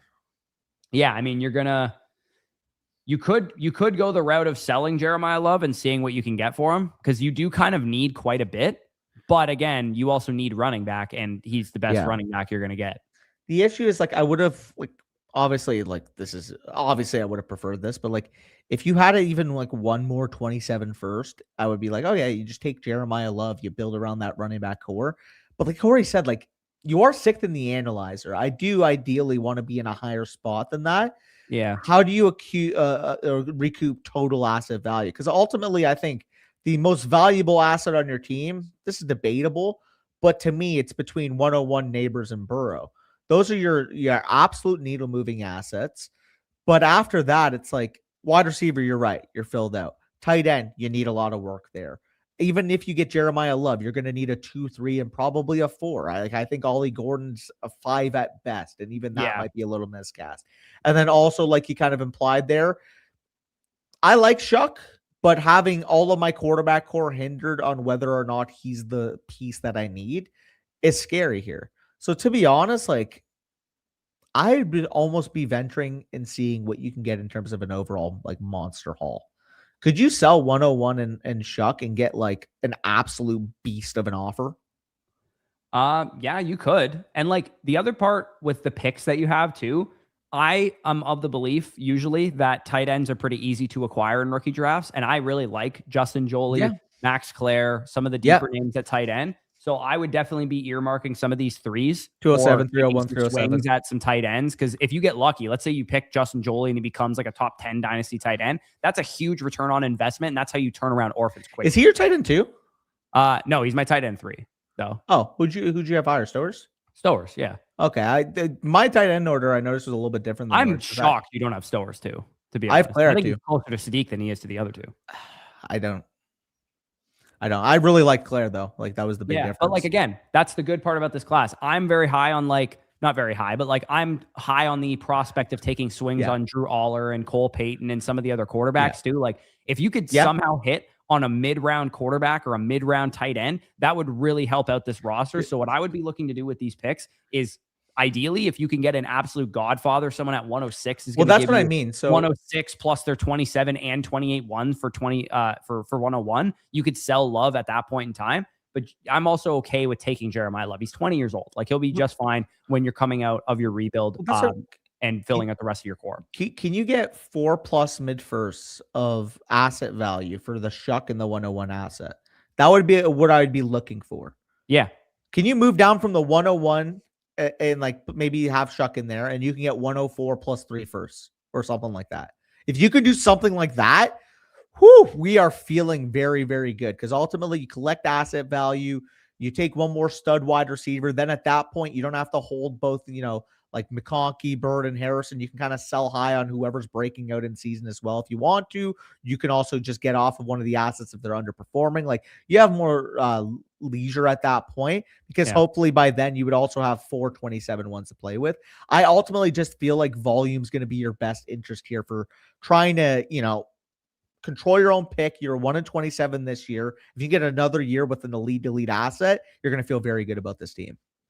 Yeah, that's actually hilarious. Arthur said, I'm grading an essay right now, and it says, as an AI. There's no way. That's crazy. Also, Maria just sent me, this is really cool, by the way. Oh, I forgot to mention this. Maria's book comes out in May, and I announced this very softly in January. Anybody who pre-orders my fiance's poetry book, get it as a gift for your wife, sister, mother, whoever. It's going to be a very relatable book for women in your life, just to put it clearly, especially if you guys grew up Christian. Very relatable for that reason. Anybody who pre-orders her book will get a free start sit super message and trade question voucher on the site. It's essentially the whole value of the book is like $18, which is the value of all those products anyways. So if anybody does that, then I will send that to them. Again, you can read, if you like poetry. I don't imagine any of you guys are fantasy football players do, but if you do like poetry, obviously get it for yourself. But if you have a woman in your life that would like poetry, definitely get it for her as well. But she just messaged me. She said, Amy Lou Wood. Do you know who Amy Lou Wood is? She's an actress. She was on White Lotus and Sex Education. She's a British chick with like buck teeth. Oh, yeah. So she follows Maria on Instagram. She's like a big fan of Maria's poetry, and she just DM'd Maria like she's been going back and forth with her in the DMs all morning. So she's freaking out. Because Maria also, Sarah Catherine Hook, who was also on the White Lotus Thailand season as well, Piper from that season, she also is a fan of Maria's poetry. So there's a couple of the White Lotus was like the biggest show in the world last year. Like it literally swept every award show. I'm trying to remember White Lotus. Who else is in that show? It was a great show. It was Sydney Sweeney, Walton Goggins. Yeah, Sydney. So the first season, Sydney Sweeney was in. Stifler's mom is in that show. Yeah. Oh, Jennifer Coolidge was in it. There you go. What was the second season? Chris from The Sopranos was in the second season. Couple of options there, but yeah, it's really cool. But anyways, let's keep going. Anything else on Labram's team here that stick out to you? Other than just, you gotta get volume of picks, punt into the future, try and you need to hit big on a lot of these assets. One thing I would say, I think you kind of made reference to this already. McConkey, Burden, and Harrison, I'm not married to as assets. Yeah. Like if Harrison spikes and you're still worried about the long-term outlook, I'm cool with selling him if you really wanted to. If McConkey gets out to a blazing hot start and you think he's going to regress at some point because the McDaniel leaving or something like that, or maybe the other receivers get more involved, I'd be okay with that. But Igbokwe, I think he's a good value where he is. Neighbor's a good value where he is. Burrow, maybe you could get younger. Like maybe somebody would give you Cam Ward and 2 1s for Joe Burrow or something like that. Like that would get you younger at the position and also give you more swings. Maybe Dart in a 1, something like that. I kind of mentioned it too. Like, especially if you do a move trading down from a guy like Jeremiah Love to the 104. Like, if you got another wide receiver, then it would just make one of the other guys expendable. But realistically, like, I do think asset value, you need to hit on a home run. And the way to do that is by selling Jeremiah Love at his peak value and then trying to use your own pick and other picks, I would say, to try to get up as high as you can into the 2027 gold mine class. I do think this is probably a team that I want to start competing 2027 season is probably my timeline. I don't view this as a competitive year this year. Yeah, and this is a good point. For anybody who does pre-order the book, it comes out right around Mother's Day. So it's a perfect gift for your wife or your mother for sure. Especially, again, if they grew up Christian, very relatable stuff in there. But yeah, we could probably move on to the next review here. We have from Mostly. Again, I made the declaration that anybody who purchases a team review will get a free team review voucher, a little BOGO situation. Bada bing, bada boom. Diddy's Oilers is pretty crazy. Yo, what? Won the league last year on a 14-game win streak with the median, trying to raise upside, but scared to move guys like Marv with his potential. Been in talks with the CMC owner for a potential trade, but he wants Tootin and ETN. With this team, dude, I would give him Tootin and ETN, no questions asked. You get Christian McCaffrey on the team. Go win again. Go win again. What the heck would like ETN and Tootin, if you put it in our trade calculator, would probably say that you're losing that trade. But based on the team that you have here, McCaffrey is the exact type of asset that you can very easily go after. So the link for the book, I'll get it from Maria's Instagram. I don't have it currently, but we will set up like a Google form for anybody that's pre-ordered it in the audience here to be able to get their team review vouchers or their trade question vouchers and whatnot. But I'll send it in the chat right now if anybody does want to go pre-order it. I just gotta go to Maria's Instagram for that. Bush bandwagon argument is weak. Guess he can't root for Mike Evans this year. He's a traitor now. I'm not rooting for Mike Evans this year. I'm rooting for my Tampa Bay Buccaneers this year. Why would I root for Mike Evans? He's not on my team anymore. I'm going to, if they're in the Super Bowl, if the 49ers make the Super Bowl, I will root for the 49ers on the tiebreaker that Tampa cannot be in the Super Bowl if San Francisco is in it. And also that I want Mike Evans to win again. But I'm not going to just be a 49ers. You betrayed your guy. I'm not going to be a 49ers fan now. No, I'm fucking with you. I'm fucking with you. You think I cheered for? Sorry, Arthur. You think I cheered for Denver when, I was happy when DeMarcus won his fucking Super Bowl, but also I wasn't rooting for the fucking Denver Broncos in that Super Bowl. Sorry again, Arthur and Lucas, but that's not how it works, man. You fucking cheer for your team. Yeah, exactly. Cheer for your team. Like, sure, when we get in the playoffs and my team's not in the playoffs, I almost weigh it by like which team winning would cause me the most angst. And I kind of root for who would cause me the least. It's not like I'm rooting for that team to win because I want them to win. It's because I would like them winning. Or sorry, I would dislike them winning a lot less than other teams winning.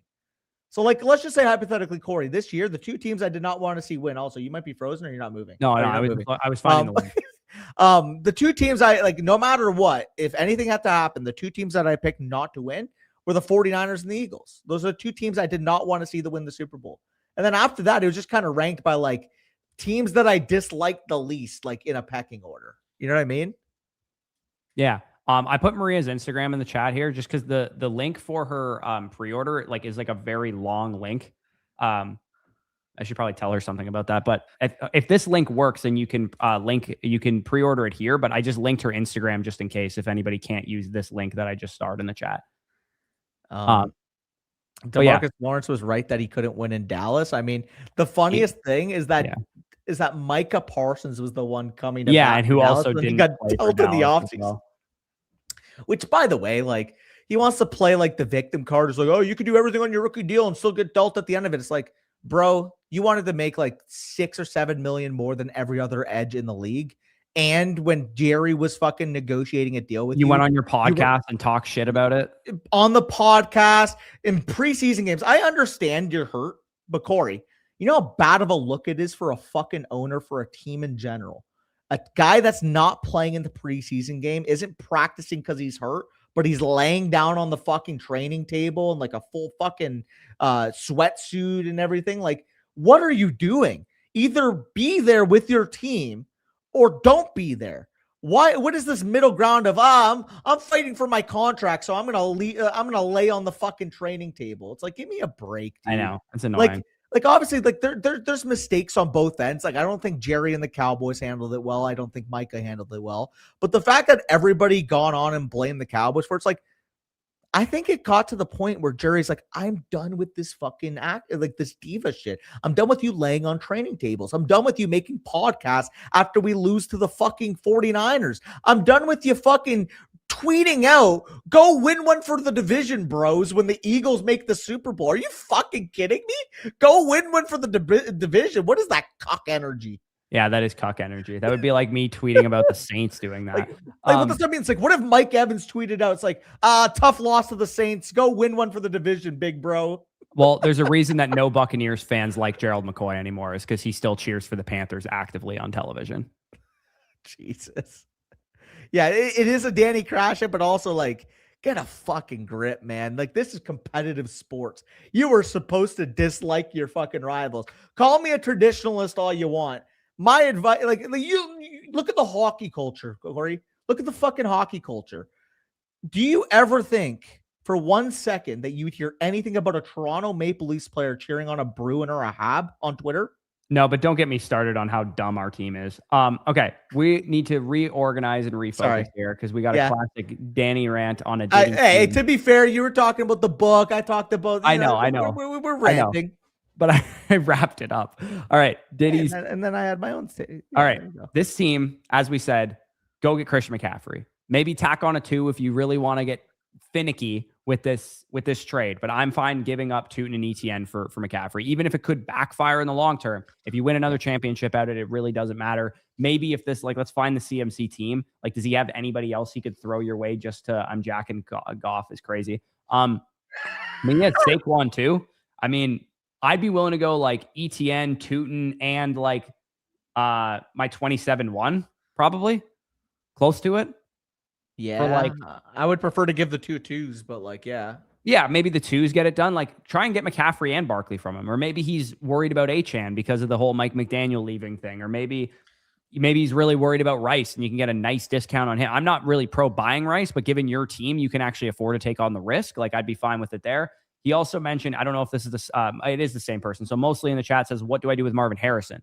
I talked about him on Saturday's video. If you want to go watch that, I talked about what I'd be doing with him, what my thoughts are on him. But essentially kind of what I said was Marvin Harrison Jr., when you're in a situation where he's like the only, like, let's say you were in one dynasty league, you had Marvin Harrison in that dynasty league, I would actually lean on the side of like holding him and or buying him if I was in one dynasty league and I didn't roster him. But if you have him in, if you're in 10 leagues and you have him in 4, then I would probably start to dwindle a share or two down, just because I don't want to be overexposed to a player like this. And I actually, if I go to my own portfolio, I am overexposed to Marvin Harrison right now, and I'm actively trying to sell a share off because I have 5 shares of him.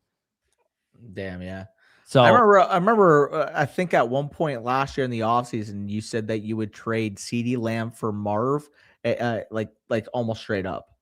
I think I probably would have said some insulation, potentially like a 1-for-2 swap, but maybe, yeah, I would. Like, I was very high on Marvin still. Like, I thought Marvin was going to have a really big breakout second year, and I still think we live in an alternate universe where he has a monster year at the back half of the season. But it's unfortunately something that we just have to deal with Marvin Harrison, is that he is a total boomer bust asset. Marvin Harrison Jr. is worth 107, 106 right now. He might be worth mid projected 2 by the mid portion of his 3rd season, or he could be worth three first round picks.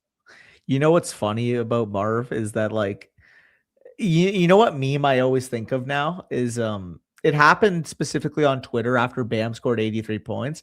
Do you remember the tweet that was basically like, damn, Jason, go get fucking Bam a water or some bullshit? You remember that? Yeah. I'm almost at the point now. It's like, damn, Marv, go get Michael Wilson a water.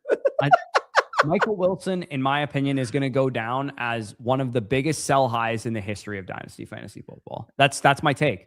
I don't think he's a bad player. I don't think he's going to be useless. I think what he's going to go back to being is a fringe, good matchups, waiver wire kind of guy from a redraft standpoint. That's where he's being valued, though. He's going to alpha Marvin Harrison Jr. To me, that is ridiculous, but I understand why people think that. I just don't.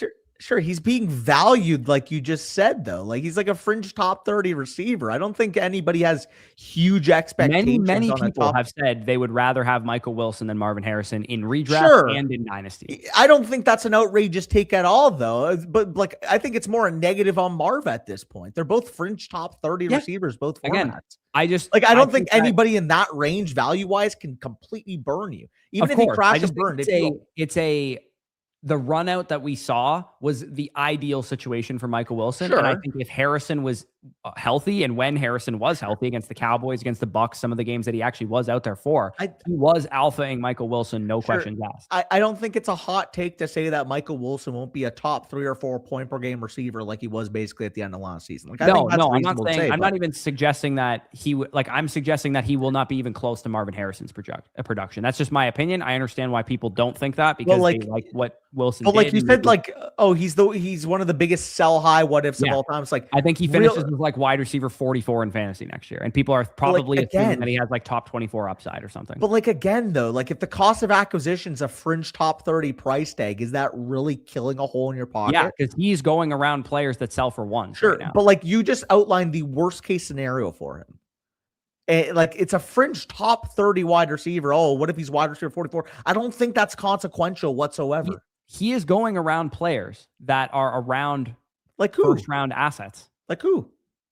Like right now on the site, if I go to our expert rankings, Michael Wilson. Point out why he has substantially more risk than the other players he's around. I get your point. Like, there's not really that many great receivers going in that area. Like, Michael Wilson is being valued around Jordan Addison, DJ Moore, Jalen Waddle, Devontae Adams, Alec Pierce, Terry McLaurin, DK Metcalf. I get it. I believe the only one I have him going to kill you if you don't sell high on them and they fall off.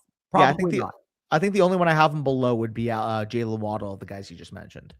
Yeah, like, I have him below every single name that I just mentioned. He's more in the like Michael Pittman, Wan'Dale Robinson. Yeah, I don't see that. Guys for me. That's where I would have him ranked.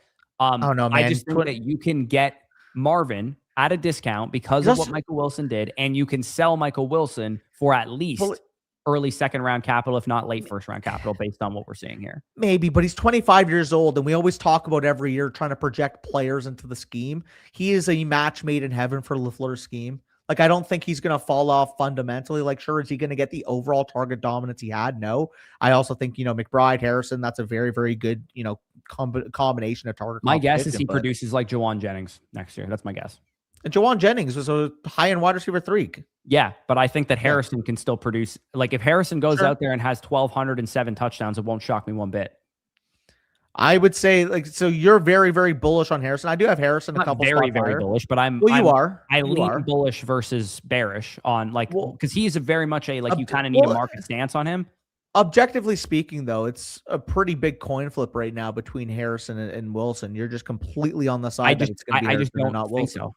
I just don't think so. I just, again, frankly, I feel like we got to give Wilson more credit. He was clearly the number one receiver. Again, obviously, McBride's better than both of them, but like number one receiver. But when you contextualize the fact that Wilson's a better fit for the scheme that's incoming with LaFleur, like I think it evens out to a certain standpoint. I don't think we know. That feels like a more subjective opinion. Well, no, not really. Exactly. Based off his stylistic style of play, based off his style of play, he is more well-suited to play the big slot role than Marvin Harrison is. Because even when we said as a prospect, Marvin's a great wide receiver prospect, but was he ever going to be, a dominant yak inside player? No, but we can say the same thing about Drake London, who's better in the slot than he is on the outside.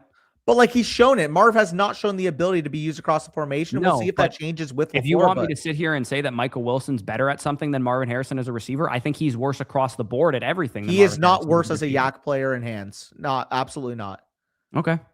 His hand. I don't think so. Marvin is way younger than him. He's still getting better as a player. I mean, he's 2 years younger. Yeah. He's also way less experienced as well. I don't subscribe to this idea that Marvin he get drafted Harrison, 1 year after Marvin going to get alpha. Didn't he get drafted 1 year after Michael Wilson did? Wilson was drafted in 22, I think, right? Or 23? Yeah, I thought he was 23. He was an older prospect coming out. Either way, he's older and more experienced. Yeah, and I mean, again, when healthy, Marvin was better. Michael Wilson had 7 points per game in Marvin himself. For what it's worth, I'm just arguing I actually have Marv 2 spots higher, but acting like it's concrete, Marv should be ahead of Michael Wilson is outrageous given just how dominant Wilson was. Well, when both were on the field, it was pretty, like, if you're doing contextualized game logs right now, like, it wasn't even close who was better. And we ever seen a peak that what Michael Wilson had with Marvin Harrison's career yet? I don't think we have. No, we haven't. Well, like, also, I think it's far more of a run out. Sure, but I also think it's far more of a gray area here than you're kind of making it out. You think it's 100% going to be Marvin Harrison. I'd probably put it about 60, 65. I'm not saying it's 100% going to be Marvin Harrison. I think that it's very reasonable if somebody doesn't think it's 100%. I just do. Yeah, the way I'm looking at it, though, is the way he played down the stretch, the fit he is with the offense, the archetype of wide receiver he's represented versus the scheme he's going to play in. Like, there's real merit for somebody saying that they prefer Michael Wilson straight up.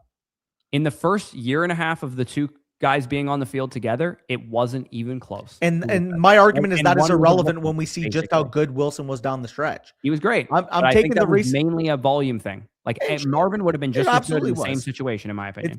He's got the same quarterback, presumably. We'll see if they add Simpson or something like that, but I'm expecting it to at least be Brissett. Dude, they had their fifth string running back starting for them. Anybody would have produced in that situation. You could put DK no doubt in that situation. He would have been a dominant receiver.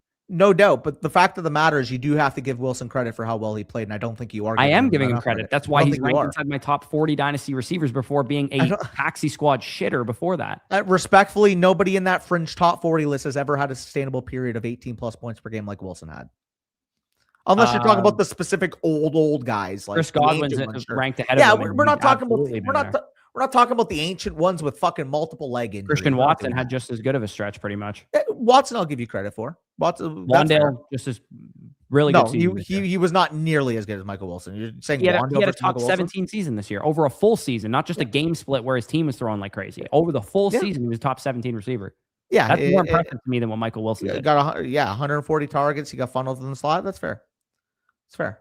You're making the same argument for Michael Wilson that Wan'Dale Robinson didn't just have 140 but Wan'Dale Robinson is not worth the same on the market that Michael Wilson is. I mean, Wan'Dale Robinson's a fringe. I can make it for Wan'Dale because no one cares about Wan'Dale. No one even thinks he's good. So then you can argue that Wan'Dale Robinson is severely underrated, considering the fact that we're still giving Worthy the benefit of the doubt, even though he's been complete ass in his first 2 I have years. Michael Wilson over Worthy. Quentin Johnson, Michael Wilson had objectively a better stretch. Michael Wilson's than. over Quentin Johnson, am I right? Terry McLaurin, like I would take Michael Wilson at this point. I have Terry McLaurin higher just because I feel better about his projection because he's been one of the best. I love Alec Pierce, but I love Alec Pierce archetype wise, though. I'm going to take also ahead of Michael Wilson's ahead of him for me. So like Jordan Addison you have higher? No, I have Michael Wilson at 33. Okay, so it's 28 versus 33. Who do we have different here? It's just it's not necessarily where he's ranked. It's the range of outcomes that I see differently. That I don't think he's going to out target or Marvin Harrison. I just don't think that's in his range of outcomes. But like again, if the volume's good again, could be all of them could be good. But like again, like I have Marv higher, but objectively speaking, based off how Michael Wilson played down the stretch, you always talk about, measure your range of outcomes here. You always make that case on anybody else but Michael Wilson. Range of outcomes still very possible. It's about a 45-50% chance he outproduces Marvin Harrison Jr. And you're acting like it's range of outcomes is possible. I just don't think so. Yeah. I don't think it's 40. I definitely don't think it's 45-50. I think it's like a 10% chance it happens. That's ridiculous, dude. Based off what? 10% chance of what? Based off of the sample of both of them on the field. It is not a 10% chance. You've shown me the math. All of your arguments come down to Michael Wilson being alone in that receiver core with a fifth string run game. And he showed dominance that Marvin Harrison never did. Again, I have Marv ranked higher because I believe the ability is higher with Marv. But you saying he has a 10% chance of outproducing Marv is complete bullshit, Corey. I just he did last year. Give me one reason why Michael Wilson went on the field with Marvin Harrison as a better receiver. 13 points per game versus 10.7 points per game, despite sharing the field for a whole half. As good as we think Marvin Harrison together. Let me finish. As good as Marvin Harrison Jr. as he can be, he's never once been as good as Michael Wilson was down the stretch of last year. He wasn't, and I've already acknowledged that. But the fact of the matter is, Michael Wilson broke out regardless of the circumstances that happened around him. He absolutely broke out. Like, I don't know if you need to rewatch some Cardinals games. I don't know if you have to look back at what he was doing. He was dominant. And I'm not willing to completely discount what he did just because of the circumstances. I acknowledge the circumstances. I'm not willing to completely discount them. My point is that I think we're going to look back a couple years from now and be like, remember that Linsanity run he went on? Maybe. It's not going to continue. That's my point. Maybe, but again, like I'm not saying this is a one-for-one comparison. I'm not even remotely implying that. But also, the people that were anti-Amon St. Brown said the exact same shit when he had his rookie. Same thing, dude. Again, I'm not saying it is. There's a difference in market value. Amon's proven. I'm not saying they're the same caliber of talent.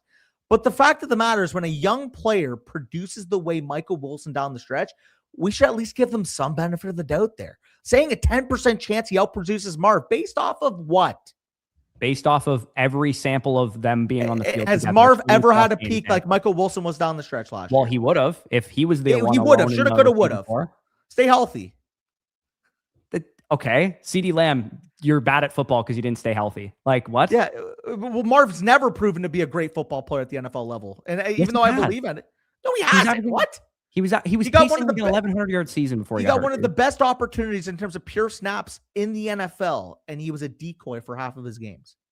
Like, what are we talking about? He averaged 13 fantasy points a game. That's a good receiver. He averaged 10.7 fantasy points per game. Before his injury, 10.7. I literally did the research on this video Saturday. 13 is what Michael Wilson finished 13 on the season. Yeah, when Marvin was hurt is when he did all of his damage. Yeah, what I'm pointing out, though, is he's never had a peak similar to Michael Wilson. So everything that is based off Marvin Harrison Jr. is theoretical. Marvin wasn't out there or was out there. Are we just pretending? I've already acknowledged it. I said there's absolutely circumstances here, which is why he's more so a fringe top 30 guy than if he did it across a full season. We're talking about a 25-year-old receiver that's a top 15 dynasty receiver. Oh, for sure. Like, there's context to it for sure. We had a sample of them actually on the field together, and he was alphaing. But you're treating him. Yeah, it could be a 40% chance or a 50% chance he actually outproduces them. No way. It could be Jerry Jeudy, but the fact of the matter is, I think that's baked in on a calling top 30 price tag. I think calling him Jerry Jeudy is too much credit. Jerry Jeudy was actually a good prospect and showed flashes prior to this point in his career. Bro, I just feel like for the most part, you're not giving him the credit he deserves when you say a 10% chance. If you say you're leaning Marv, that's way more a pro Marvin take than a anti Michael Wilson take. I think Marvin is a way better receiver. Marv is a projection play. Michael Wilson is we've seen it, and I like his fit in the offense play. That's what it is to me. I have Marv higher, but absolutely there's a case to take Michael Wilson. There's a case, a 10%. I absolutely contextualized the situation. I said, contextually speaking, yeah, you're right. He had good opportunity. He had an offense that was throwing the ball. There's absolutely context there. I acknowledge that if you guys rewind the conversation. But also the fact of the matter is he did it. We got to give him some type of credit for doing it because so many guys have had opportunities to do it and not done it. Like Michael Wilson was objectively a top 5 to 10 fantasy wide receiver down the stretch. Like to me at 25, that deserves a little more credit than what he's been given. Again, my argument is that they threw the ball 50 times a game. Sure. I would have been a top 30 fantasy receiver. Who's the quarterback for 2026? Jacoby Brissett. Danny, they have running. They have running backs now. Yeah, they do. Absolutely.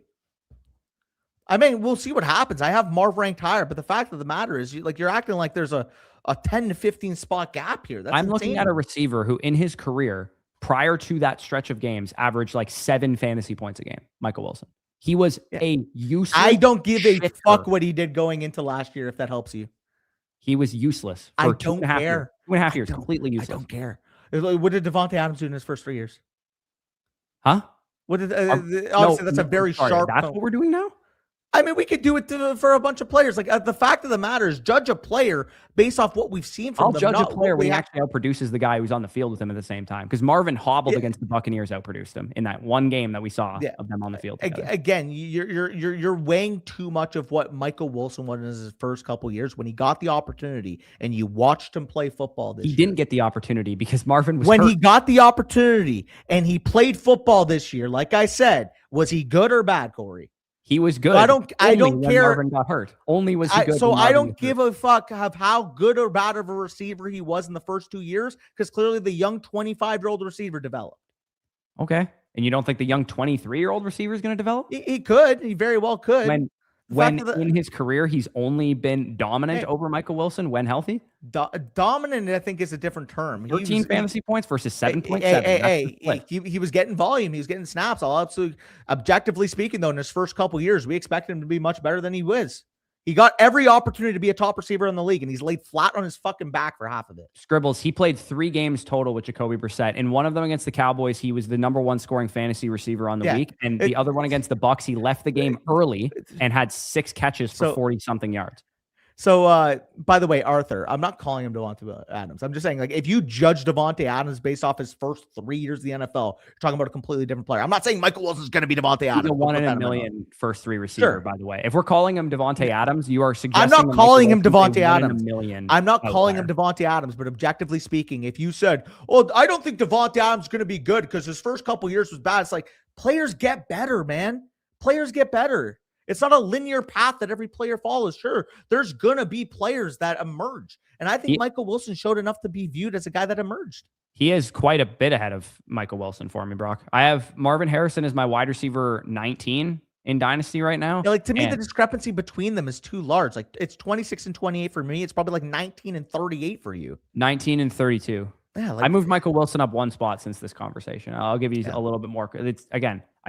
Anyway, we got to move on. Yeah. We've been talking for way too long. Good combo, by the way. And for those of you that are probably... conversation that needs to be had for what it's worth, because it's consequential. So apologies mostly. That's what we're here for. If you guys want cookie cutter, I like Michael Wilson, I don't, we'll agree to disagree. It's not how we do it here. We have to have these tough conversations. And that's the thing. Like people think like we genuinely hate each other sometimes. We are just fucking passionate. No, we're just skipping Shannon. Okay. Back to his review. To answer your original question, sorry about that. Team, I'd be cool holding Marvin because if he does hit, you're going to have a wagon of a receiver core. But if you're going, hey, I'm not really that high on Marvin, I would sell him. No skin off your back. You could sell him right now, and your receiver core is already just absolutely dominant. So I would probably just hold him because I believe in Marvin. But yeah, the ETN Tootin deal for Christian McCaffrey, if you can get some other guys back on top of that can help you compete, I'd be very comfortable with that, whether you go for Barkley or whether you ask for Kamara. Like maybe you can get McCaffrey and Kamara for ETN and Tootin. That would maybe make sense for that guy. He offloads another aging running back. But yeah, pretty much you're going to take Jeremiah Love. You have 2s to play with mid-season. You don't have your 2 in 2027, which sucks because you might need a quarterback 3 potentially. But quarterback 3, running back help. Your team's loaded. We can just move on. Here we go. But here's the thanks, Skip. That's great. Arthur here again. We mentioned team review. Bogo. There we go.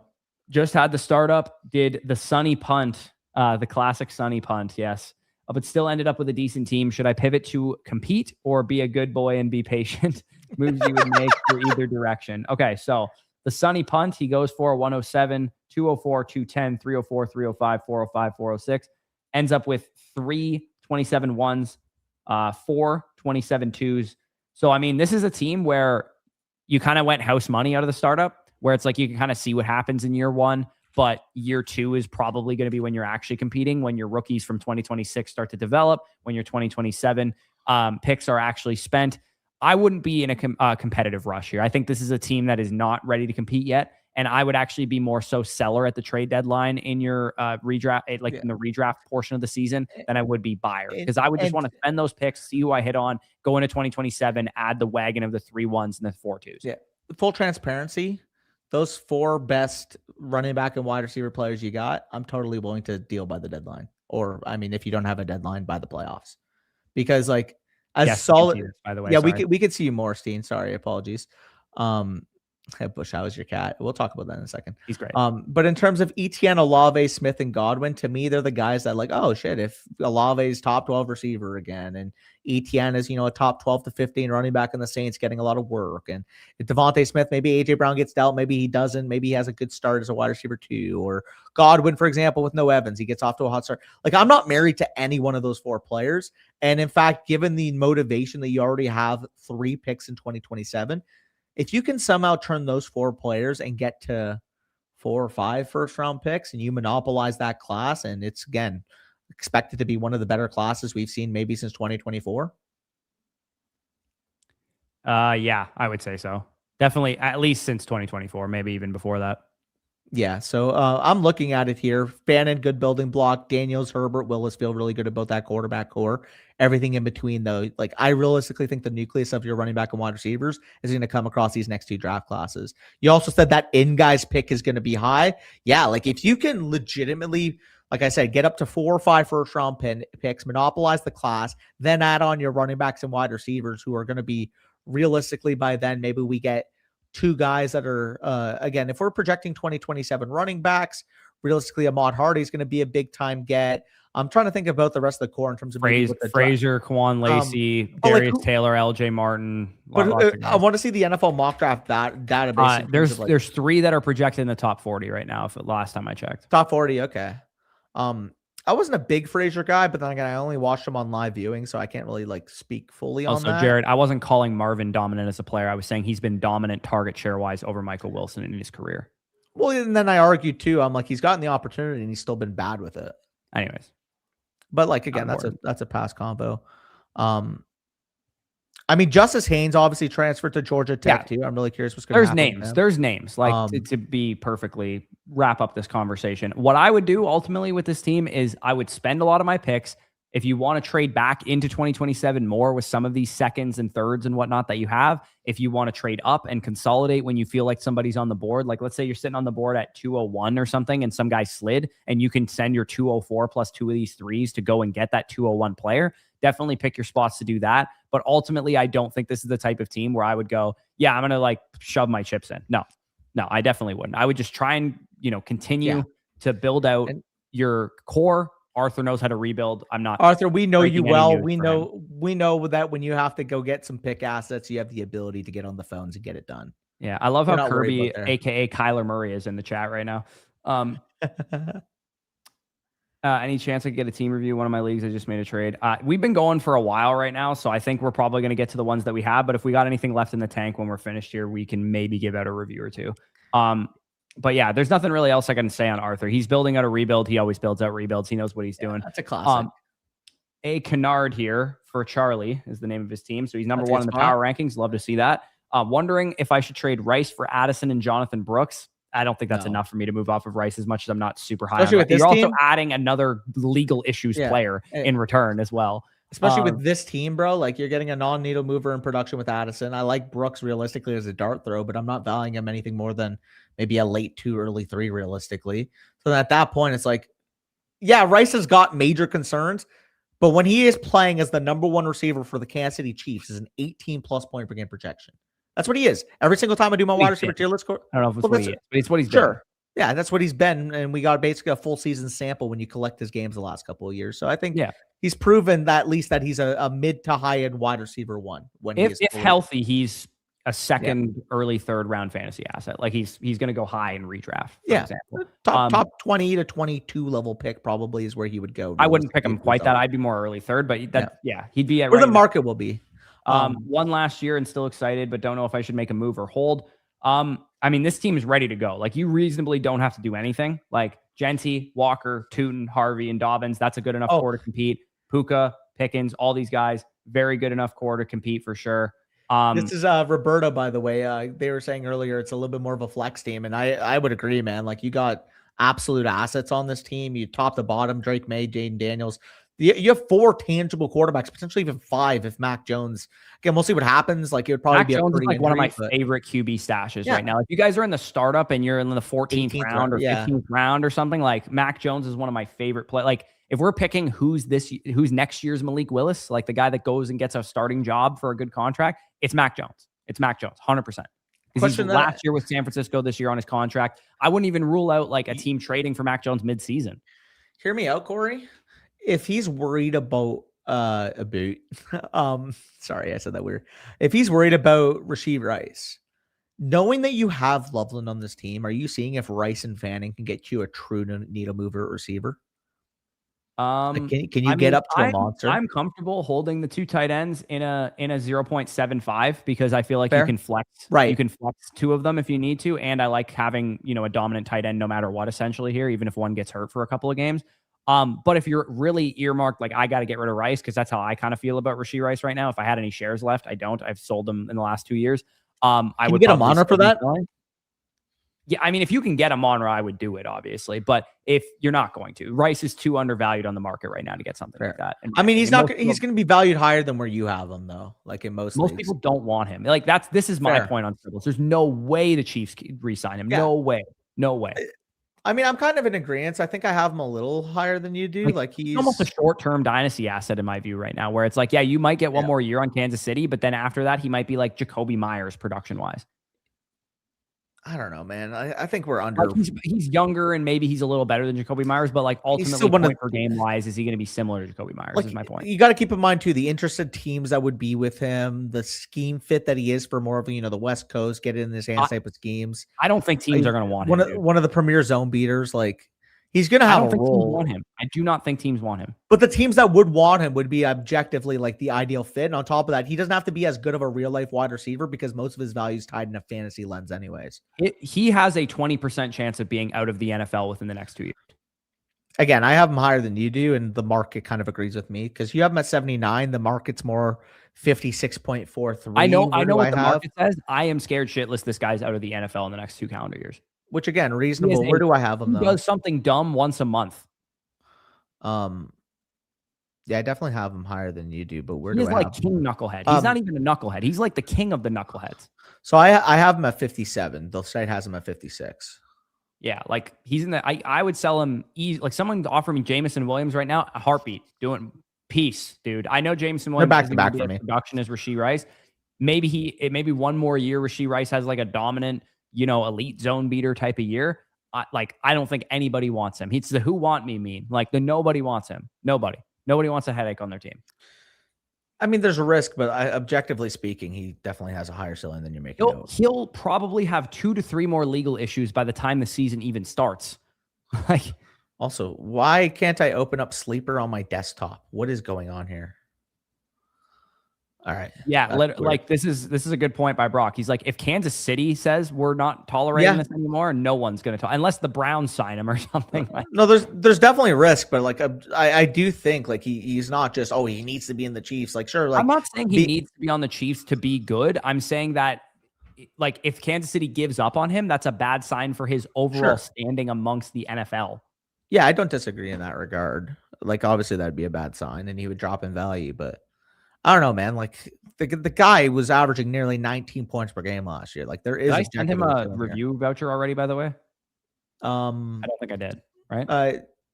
I don't think so. Well, he paid full price for the review. So Yeah, even if he got yeah, two out of it, then fuck he just it. got a great deal. But anyways, yeah.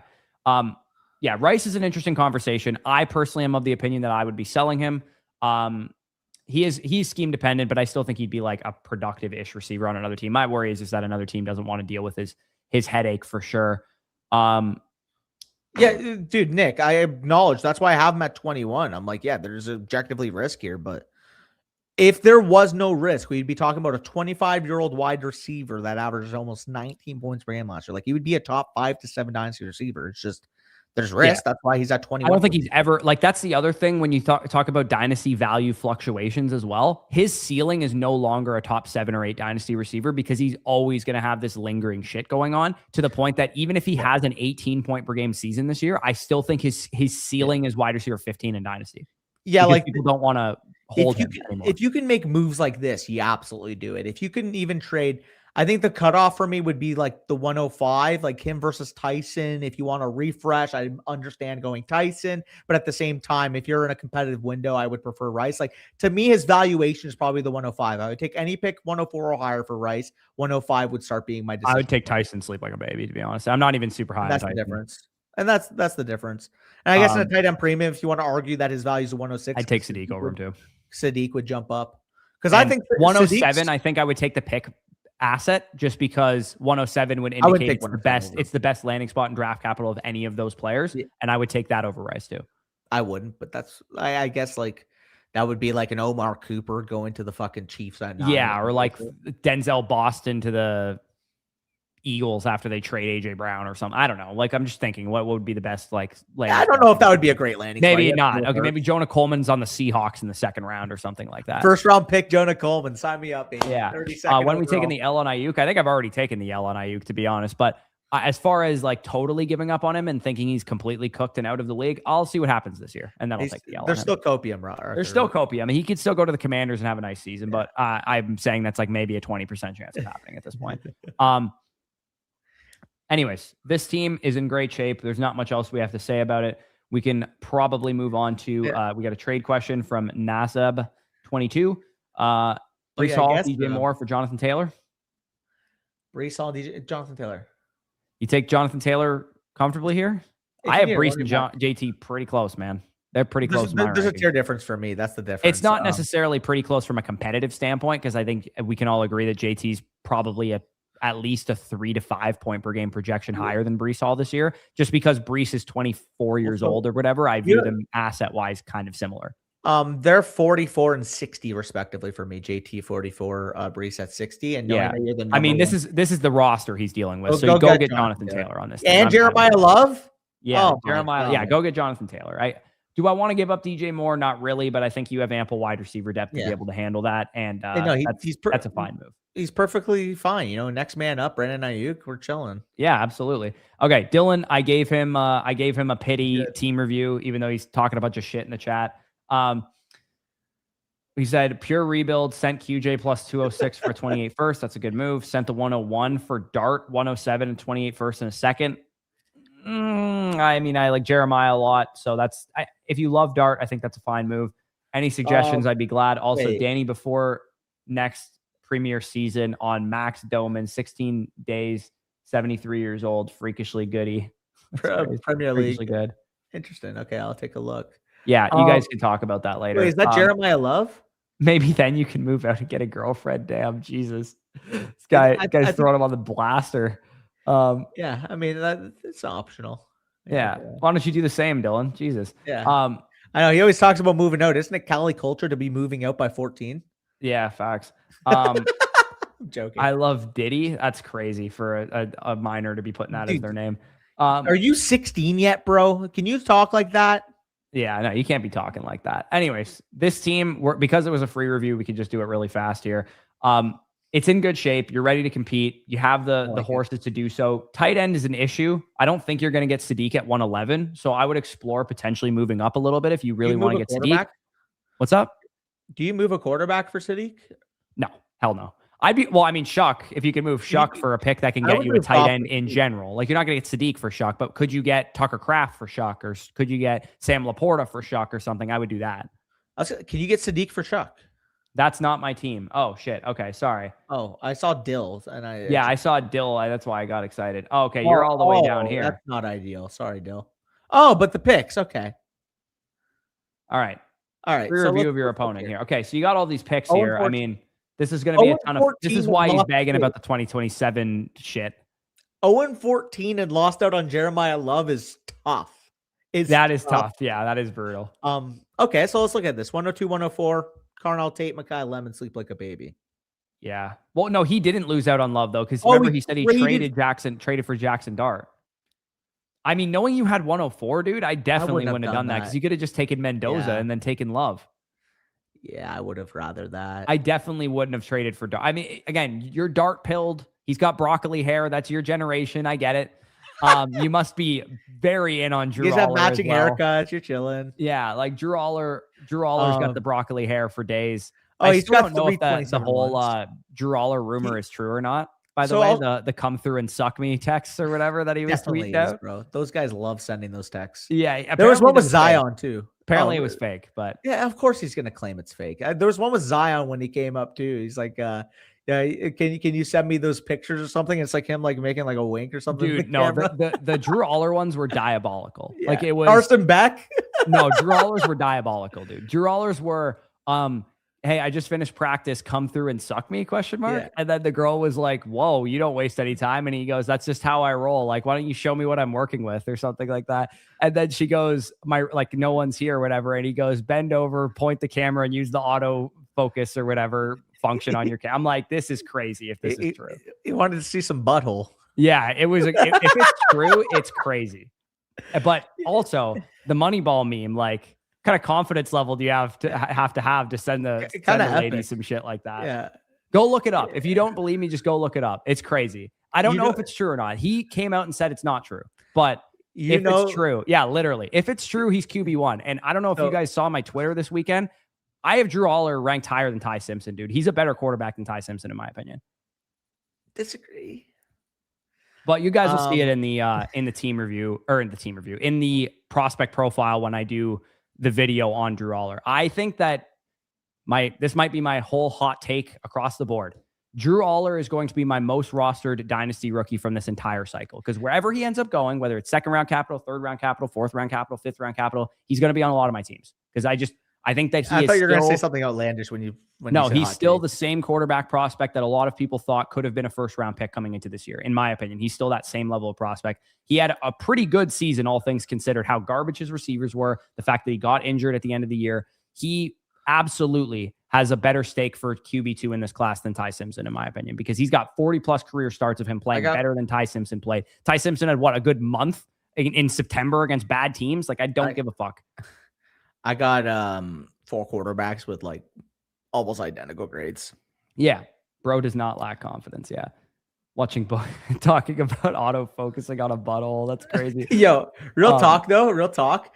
You know, if the allegations are true, if at the NFL draft, maybe he gets picked like 3rd round to the Jets or some bullshit, right? Yeah. He's a gooter. Well, that's what I mean, Corey. He's 3rd round to the Jets. He's going to be in some like fucking like super modernized home. Like, he's gonna have snow bunnies beside him, bunch of fake spray tans around him. Like, that's how you know that Drew Aller, like, those picks are real. I just don't think, depending on his personality for sure, but like based on what I heard from him at the combine too, like Stacey Dales or whatever was on the field with him, and he's like, my biggest issue is footwork and mechanics. I've been working on it all off season. I actually think I lean towards the latter, that it's not true and he's just a good kid and he like works hard. But I don't know. I have no idea. We'll see what happens with Drew Aller. We'll hear, like, I'm curious to see how he throws his pro day, what teams are saying about him and stuff. All I know for sure, he's my 15th ranked player in Dynasty rookie drafts right now. 15. In Dynasty rookie drafts. He's my 15th ranked player, just purely on grade, purely on what grade I gave him versus the rest of the other players, and expecting that he goes day 2. 2nd or 3rd round to the Rams, to the Cardinals, to the Jets, to a team that he can actually start for at some point in time within the next 2 to 3 years. I will take him in the mid-2nd round of rookie drafts. But we'll see. Drew Aller's terrible. Disagree. You'll see if you guys have the draft guide, you'll see me break down his film. And again, there's reason to believe that he's a much better quarterback than the numbers would indicate. And again, the numbers are good. Like his sophomore year, good numbers. Junior year, good numbers. Loses Tyler Wharton, has no receivers and gets injured this year. not great numbers. Okay, sure. But the film is better than the numbers. I promise you. I went through it 5 games. I watched Ohio State. I watched Oregon. I watched all the games that he choked in. He played well enough to win those games. Agree to disagree. That's fine. Again, we'll see. You're higher we'll see what happens. I'm higher on Drew Aller. People don't have to agree with me. Watch the film review when it comes out in the draft guide version 4 and make your determination at that point. If you disagree with me still, fair point. Wait. The fact that I go on Twitter and the first thing I see is a video of Anne Hathaway at the Oscars and somebody quote tweets it. This is her LeBron die versus the Nuggets performance. But anyways, yeah, this team that Dylan's working with here, 102, 104, 110, 210, you got to have a lot of draft picks to be able to add receivers specifically. This is a team that is still in the infancy stages of a rebuild, and you have picks that align with receiver need, and the class is very good. So I'd be filling out the receiver core, no questions asked. Lemon, Tate, Casey, 210, maybe you grab like a Bryce Lance or something like that. You can fill out the receiver core really well in this draft. Next year, you have a bunch of ones. You're going to be looking. Can we see where those ones project? Because obviously they're all valued 34. Let's just say yours is probably early to mid, I would say. He's got the nursing. This guy's got an aging team. Doesn't have his one next year. No real quarterback production. Like you should be getting an early to mid one projected out of this guy. And then the other team that he has here is go down. BBL Thug Shakers. Crazy. Like a mid team. Yeah, like a team's good. Fringe playoff team. Probably mid. Yeah, or take 105 to 108, somewhere in that range. Yeah, I was gonna say he could range from being the 5 seed to like the second person out of the playoffs is probably where I'd put his range. This is just a horrendous take. I'm sorry, Nathan. He's just nothing like Christian Hackenberg in my opinion. Wait, we share a girlfriend? That's crazy. Yeah, facts. Also 40 plus starts in a run first system. Yeah. And he doesn't play like a run first system quarterback. Everything that was true about JJ McCarthy is true about him. And I know JJ hasn't worked out, but Drew Aller's got better tools than JJ too. His pocket mechanics are not even close to JJ's, and JJ's weren't even great. But again, agree to disagree. Anyways, let's keep going here. Nice super chat for a team review. Unfortunately, we're going to probably wrap it up after this one because I'm gassed and I'm starving. But yeah, Dylan, anything else that you have on this team other than just like, probably spending my picks on wide receivers mostly on this year, and then next year, hopefully earmark for some running backs. And also this year, you got the 210, you got the 301, you got the 302. Take some swings on some tight ends. You got Ferguson and Hunter Henry and these guys. They're interesting, but I would love to add like a Jolie or a Trigg or Raritan or Max Clare or whoever you want to go after from this class. I think that would be another thing that I would focus on because it is a decent middle group of I was going to say, so Corey, like I think the most under talked about thing right now is like just how good this fucking tight end class is. Like this tight end class, I wouldn't call it like great, but it's not last year's, but I would say like since 2020, like where would you rank it? It's funny that you mentioned that because in my season by season draft class comparison sheet, I can actually tell you exactly how good this tight end class is relative to that class to those classes. So it's got to be top like 2 to 4 area. It's got to be in that PPR range. hit rate expected of the 2026 tight end class relative to the last couple draft classes is better than 2024's. Yeah. Worse than 2023's, obviously, with the Laporta, Dalton Kincaid class. 2025's better than that class. Yeah. Worse than that class as well. 2022's, it's better than 2021. It is also better than that was the Pitts Fryermuth class. And then 2020s, it is better than as well. That was the Komet, not very good tight end. Third best, I would probably third best of the last 6 years. Pretty decent. Because I was gonna say, I'm like, nobody ever really talks about it's like, oh, like this class got no depth, running backs, wide receivers fall off the cliff. It's like, and actually, that only factors in the top 25 of ADP, by the way. So the only guys that qualify are Stowers and Sadiq. It doesn't factor in depth at all because I only went 25 deep in this class comparison thing. But I could go deeper and go for like sleepers and whatnot. It's just ADP is a little challenging. Well, and that's the thing. Area. It's like we both like Jolly more than consensus too. I think you had an even higher grade on Jolly than I did. And I did. Yeah. I think Jolly is a very, like, obviously he had a top 75 grade for me. He's a little light in the pants. He's like 240 something pounds, but he's like a light version of what Stowers is, in my opinion. Yeah. I mean, I like this ability in line for sure more than Stowers. Yeah. Oh, agreed. I think he's more physical than Stowers is. I'm just saying like the role that he would have at the next level is like a move tight end and Isaiah Likely, a Harold Fannin or whatever. Like Harold Fannin was actually my comp for Justin Jolie because he's not as good profile wise as Fannin because Fannin's dominant production, but he was really solid. Like Justin Jolie produced more receiving yards, his hands are receiving yards than Casey Concepcion on the same offense. His in the hands are same year on magnets 30 too. less targets. His hands are fucking magnets. They're magnets. He has the best hands of any tight end in this class. Yeah, he got a 10 out of 10 there. So he ended up being my tight end 4, half grade behind Stowers. But I mean, we already kind of alluded to it. Like, I love Max Clare. He is somewhere like, what's scaring me is he's somewhere on like the Ben Sinnott, Sam Laporta spectrum, where it's like, which way is he going to end up? His usage this year was a little bit wonky at Ohio State, but I also think he was kind of forced into that role at Ohio State, given the fact you have 2 Avengers on the outside. Like him at Purdue too. He had a lot better of a profile at Purdue. And honestly, like if he had come out last year, like could have made the case that he was a tight end 3 or 4 in last year's class. Yeah. Yeah. You can make the case of that.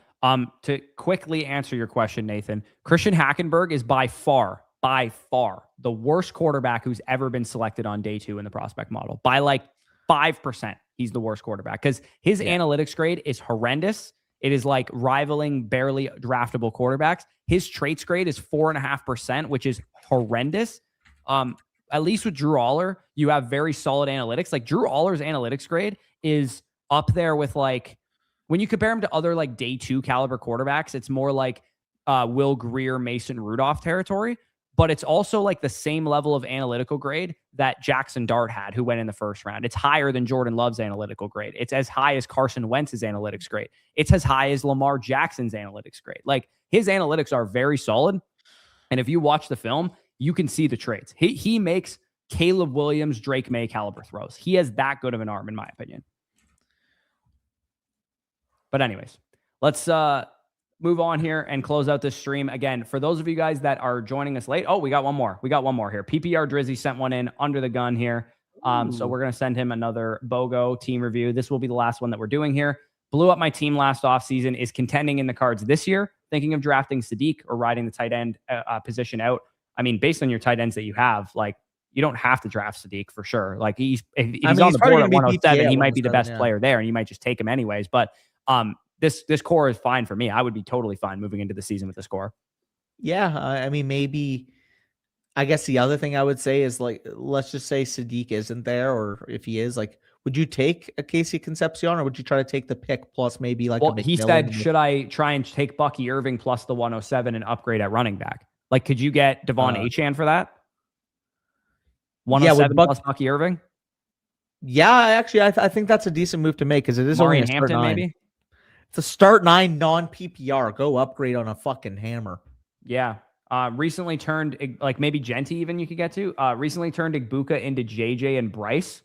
So he traded Igbuka into Justin Jefferson and Bryce into Kyler. Okay, so he traded Igbuka for JJ straight, which is crazy good value. And then he traded Bryce Young into Kyler Murray straight up, which I actually have Bryce Young slightly higher than Kyler Murray. But if you want to swing on the ceiling, I understand it. I think Kyler's production value is comparable. His ceiling now is comparable to, top 10, top 12 quarterback play with the Vikings this year.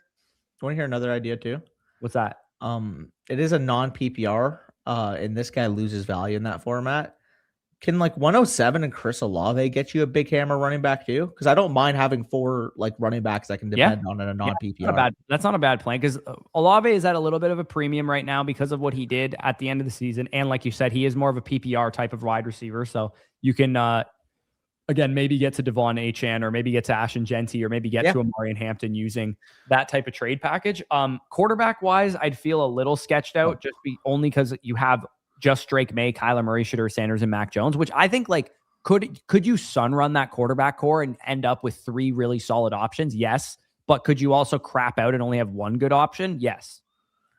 Oh, is this Peter's team? It's tiered PPR.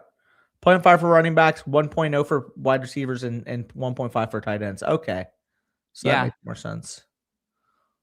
Also, Dylan said that he also had 428 firsts on his team. Okay, so that makes more sense then. Apologies. Yeah, that's good. Because obviously that didn't show You're up. in really good shape, Dylan. We already covered it.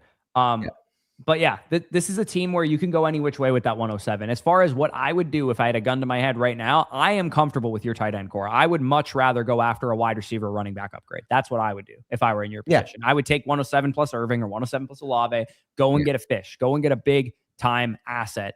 Or if you really wanted to fill out quarterback even too, like I'd be fine taking 107 and seeing if that gets you Jordan Love or something like that. Like there's There's like Jordan Love on our site even has like a tier discrepancy between him and like Bo Nix and Jackson Dart, which I just don't agree with. I think he's in the same tier as those guys. So Jordan Love is like one of the best value buys at the quarterback position right now, in my opinion, because you can get legitimate top 5 to 8 quarterback production under Jordan Love with still a 27, 28-year-old quarterback.